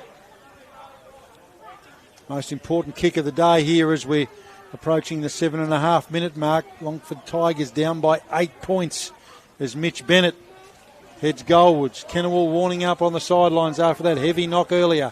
Bennett heads goalwards. Never looked like it. One behind. Now, Jet Maloney's just come off the ground with looks like an elbow injury. Get Chris to keep an eye on that. He's doubled over in pain at the moment. Chris, you got something else? And Lenny Faulkner's just come off with a knock to his right knee, so he's being looked at the bench there. Thank you very much, Chris. Keep an eye on those injuries. We've been a pretty injury-free day so far. It comes up now towards Conway. His handball sideways. Does well. Kick out of defence by the Blues. And a strong mark there to Wheeler. He's just a dependable player now for the Blues. Getting some experience in senior footy. Nice kick to Conor McCormack. He marks on attacking 50. Wilkinson presents. He ignores that one. He's going to go longer here. Jeffries in the square. Can't take the mark. Polfman hovers, but it spills through for a behind. Margin now out to 8 points. That's really important, that defence from Longford there. They got pretty organised. We can see how potent that Launceston forward line is. Jake Hines back onto the ground.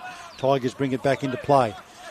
Ben Murphy at the target, right on the chalk of 50. So Jake Murphy, I should say, taking his time. Or tries to pluck that one off the grass. Brown gives it off by hand. Tigers away here. Dangerous. Oh, slips at the crucial time. It's okay though. Out to the wing. Inside 50. And that's a nice mark there taken by Sidesma. Bennett. Yep. They kill me. They look alike. Absolutely kill me, these two. Interesting decision there because Oliver Chugg was free, but his angle wasn't great. He was towards the boundary line, so good decision there to go to Bennett. Bennett got a better angle to work with here, although the distance is right on his measure, you'd reckon. He's going to let this one go from just inside 50. 9.5 minutes gone, moves in, strikes it nicely, sits it up, always wide. So they're chipping away at the lead, the Tigers. They've got to within a goal, 9-15, 69 to 11-10, 76. Jake Hines has the footy in hand, taking charge down there in defence. Goes long. Up here, searching for Conway, over the back. Spills to Conor McCormack. Now it goes to Hyde. His kick is smothered there by Powell. Players dive in. It'll be a ball up. In fact, there's a free kick picked out, going the Tigers' way. Going here to Josh Gray. Gray chips the ball up. Off hands. Dangerous here for Launceston. Jake Murphy working hard close to the boundary line. Sees it over. But it's only 20 metres around from their right behind post. At the southern end of the Longford Recreation Ground. Back here next week, City Park Radio, for Longford versus South Launceston. Should be another great battle. From the boundary throw-in. Pfeiffer wins the tap. Trying to escape there was Ryan Shipp. Gets it to Blackaby. He releases a kick, but marked by the Longford player in the middle of the ground. And that's Tommy Powell, who's been impressive, working his way into the game. Handball to Gray, shorts it up, and he gets Bennett again. It is indeed. Similar to before, maybe a little bit further out, Rob. The man on the mark's at about 48. Players running past. Hopefully he's gone to school on those first two. Definitely had the distance last time. I'd say he's another 5 to 10 metres out. Too close to the man on the mark when you let it go. Bennett gets a lot of height on the kick and the required distance, but it's out to the right again. It is now one straight goal, the difference. Longford 9-16-70. Launceston 11-10-76. Groove some stats in this last quarter, please. Inside 50s, 6 for Longford, 4 for Launceston. Marks inside 50, Longford have 4, 1 for Launceston this quarter. Clearances, Launceston 4, 2 for Longford. Jaden Hines brings it back into Jake Hines, off hands, McCormack. Gets rid of one opponent, Paul Freeman, all the key players involved here. Nice mark taken inside the boundary line. He's going to get it back, is Paul Freeman. Tucks it under the arm, drives it inside 50. And that's a lovely mark taken there by Angus Jeffries. Saw a bit of him early, Jeffries. Spent a bit of time on the pine. He's got that shoulder heavily strapped, so I hope everything's all right there. He certainly was dangerous of getting leather poisoning early, but quite a third term. Jeffries moves in. That never looked like it. Always offline. And through for a behind. So behind's the margin of the day here. You sort of think that Longford probably need the next goal. Jake Murfitt bringing it back into play for the Tigers. Keeps it low. She's been good, Josh Gray. Yeah. Especially really in the good. second half. Been really good. Got better as the game's got on. As Gray. They've got to make good decisions here, Longford, because a mistake here against this talented Launceston side is going to hurt you, particularly this stage of the game. It's okay. Falls between two players. Jake Murfitt sends it on its way. Tigers got numbers around it. Oh, collision there. Friendly fire. Johnny on the spot. Just want to take you back to that marking contest, Robert. I'm not sure why Deegan Madden went at that contest from the front. Yeah. He actually sport Mitchell Bennett, who was coming straight out the footy. It comes out, we'll get to Chris in a moment. Tommy Powell takes the mark. Cruises off, has some time and space. Goes wider. Bounces towards the boundary line. Dakin, he's tackled over the boundary line. Chris. Headland for Longford is out of the game. He's got ice on his right ankle. Okay, I didn't think we'd seen Dylan for a while, so Maloney seems to be okay. He's back up and running. Yes, but they're down to 3 on the bench. Thank you very much, Chris Sayer. So that'll be a blow for Dylan Headland if he can't get up for next week. He's a valuable defender for the Tigers. From the throw-in, here comes Palfreyman. Kicks towards attacking 50. Farquhar front position. Nearly takes the mark on Dwyer. Oh, he just runs through Jake Murfitt. Releases the footy. Important contest. Umpire Riley Donlan says, give it to me. Blues lead by 8. We're on the 15-minute mark. You can see why he's so loved here at Longford, Jake Murfitt. I coached him in high school, and he's got just courage. He's one of the smallest men out there, but just gives his all. Polferman releases Hines. Jake Hines gets it to Jaden Hines. Gets it back to his brother Jake. Oh, he handballs straight to a Longford opponent in Dakin. His short kick underneath the scoreboard. I think it's a mark taken over there to Chug, who's drifted up the ground. Oliver Chug. Get on that left boot. Centering kick to Toodle. It was quite early, but has had a good second half. Low spearing kick. Straight in the lap there of Jaden Hines. He's everywhere at the moment, Rob. Yeah, he is. An experienced player like that, this is where the cream comes at the top. And Longford have just got to almost play mistake-free footy. Hines to Hines. When you talk about quality, it doesn't get much better in this league than that. Jake Hines up the wing. Tigers there. That's a lovely mark taken there by Charlie Taylor. Gives it off, moves it quickly. It's gone there to Tootle. Sends it inside 50, trying to make amends for his last kick. Good contest there. Spills for the Tigers. Opportunity going inside 50. 1 bounce. 2 bounces. Headed goalwards. I think he saw just taking the last line there by Jake Hines. And they're away, the Blues. Out this way to Dane Pekalovich. Takes a bit of sting out of it. Just inside 50. Plenty of time. Time starting to be on their side, the Blues, with that lead they've got. Kicks to a contest. It's all yellow and black at ground level. Fumble there from Hubbard. Good contest. Heads over the footy. Ball comes out. That was Brown. Murfitt. Boundary line just in front of Kennewell. He's back on after that heavy collision earlier. Good to see he's okay. Hopefully he knows we're at the Country Oval and he doesn't think he's at the SCG or somewhere like that. From the boundary throw-in, it's going to be McCormack up against Seitzma. McCormack front position, does it beautifully to Pekalovic. Handball sideways to Franklin. Does a little dance around his opponent. Takes a bounce. Kick up here looking for Wilkinson. Well done, Tommy Powell. He's tackled. Gets a handball away. It's Alexander. Kicks to the centre of the Longford ground and finds Gray. Gray as a player further on. And takes a mark in Dakin. So Dakin takes his time. Short kick. Coughs it up there to Connell McCormack.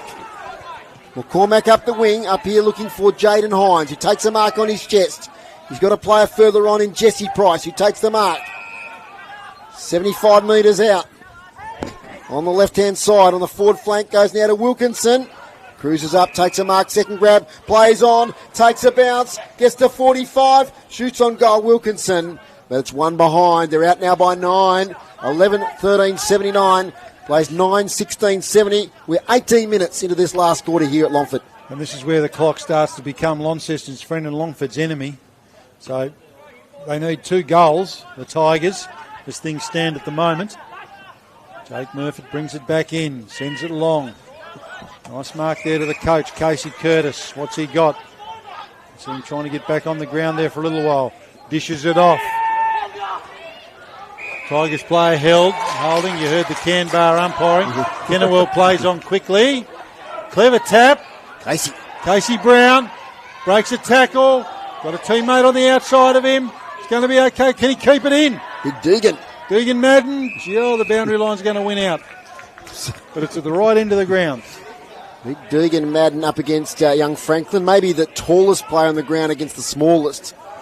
With a mismatch there. We're in the pocket now. Can Longford snag one? We've probably got another 10 to 12 minutes of playing time left. Pfeiffer goes up unopposed, takes the ball, gets it to Hines, gets clear. Long penetrating kick up the wing. Front position, Seitzma. Players slip over. Wilkinson up the ground, gets the handball away. It's out of bounds.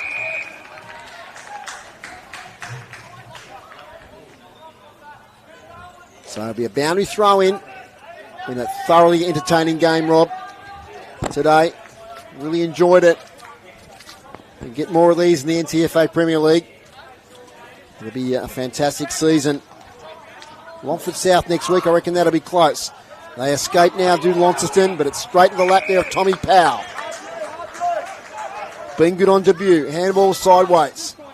Finds Hubbard. Over the top. Back to Hubbard from Alexander.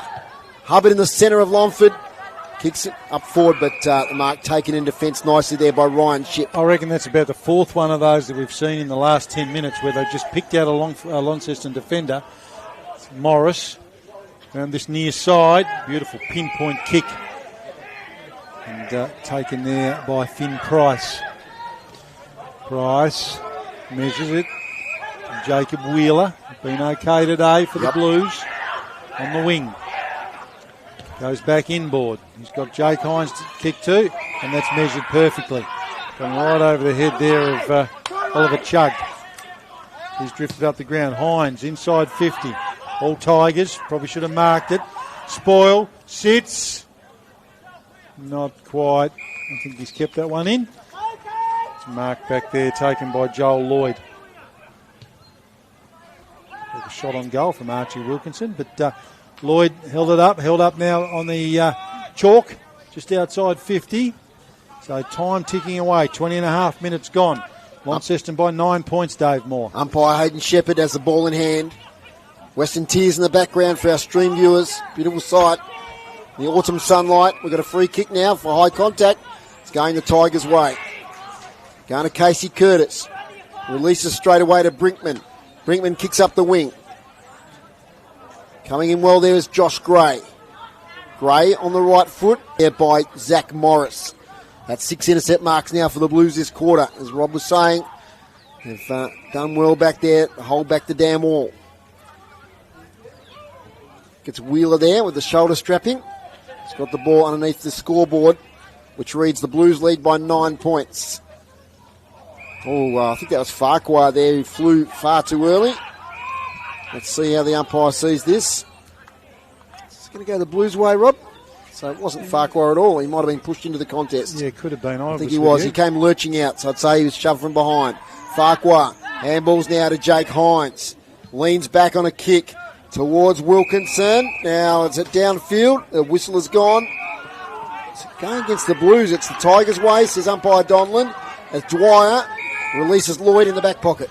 Lloyd got it all to do in front of him. You've got the feeling that if this gets up the other end, they cannot afford to pick out a Blues defender as they've done the last few times.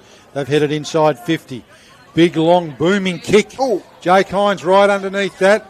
Umpire says play on. Tigers physical around the ball. Another inside 50 here for the Blues, but that's wildly off target. Blues player down there in back play. Yeah, it's Hines, I think. Jake Hines, slow to get up. He's okay. Got the heavy physical knock there a little while ago. So they changed the angle, the Tigers. Alexander has a run. Keep Cummings the call. Has a run, has a look. It's going to just stay inside. Nice little mark there taken by Caden Tootle. He's had a little bit of this quarter. Got to hit the target, which he does. Casey Brown, I said it's got to be a big quarter for him. Gives it off here. Give it a give and go here. Taken nicely. Oliver Chugg. It's that was Charlie Taylor. Goalwards. Tigers players underneath it. Asked for the free kick. Does Seitzma. Umpire says no. It'll be a ball up. But 23 minutes gone. Launceston up by 9. It's a ball up deep in the Tigers forward line. I reckon they need a goal here to give themselves a sniff. Pfeiffer tackled from behind. Umpire says, I'll throw it up again. So we're back here next week for Longford and South Launceston. So keep that one in your diary. I mean, another great game on the stream, as well as City Park Radio. It's Charlie Taylor. I've been really impressed with today. If I'm Longford, I want to see Oliver Chugg on the move around this stoppage. Pfeiffer tries to rein it in. A lot of players in this contest, Rob, as it's taken over the boundary line.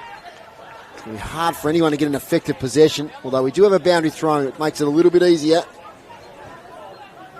For our radio listeners, we're just about 20 metres around from the left behind post. The Tigers in attack, trailing by 9 points. From the boundary throw in, Polfman takes it. Handball over the top. Finn Price to Jeffries. To Ryan Shipp. Back to Jeffries by hand. Now to Polfman. Great running footy. Finn Price might have coughed it up here. Chance for the Tigers to go the other way. Oh, the tackle from behind was good from Colin McCormack. Umpire had mercy on the Tigers player there, Tom Dwyer, and said, I'll ball it up in the centre of Longford. 24 and a half minutes gone. The Tigers trail by 9.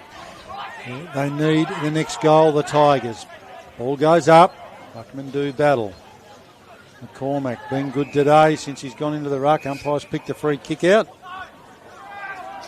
It'll be for Longford. Casey Brown. I said he's got to do something magical. That's a beautiful kick to the advantage of the Longford player. Jet Maloney. We raised some issues with his elbow a little while ago. Boy, oh boy, he needs to kick this. He does. He's got a grandstand finish if he does, Rob. We do. He's not filled me with confidence with his work on goals today, has Jet Maloney. He's a little wayward in the couple of opportunities he's had, but we certainly know he's very, very capable. Haven't seen him do some good things down at Windsor Park previously. Maloney skips in, just inside 50 when he lets this one go.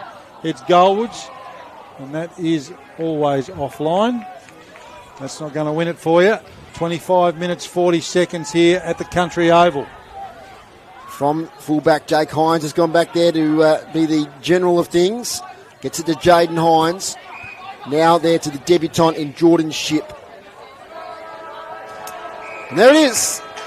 A short quarter, only the 26 minutes gone. And it's victory to Launceston in a very hard-fought battle. Congratulations to the Blues. They win 11-13-79, defeating Longford 9-17-71. So just the one goal kicked in that quarter, Rob. That's why it was shorter. It escaped my attention. So Launceston kicked 5 behinds. Longford kicked, let me see, 1 goal 4 in that last quarter. Yep. All righty, Rob. I might just get you to look at your 3-2-1. We do have to leave very quickly. Yeah, absolute nightmare for me here because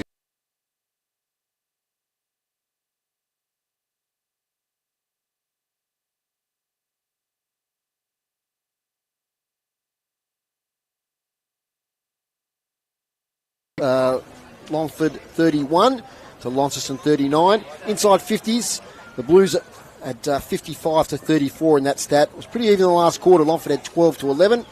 Marks inside 50, 11 apiece. 5 to Longford in that last quarter.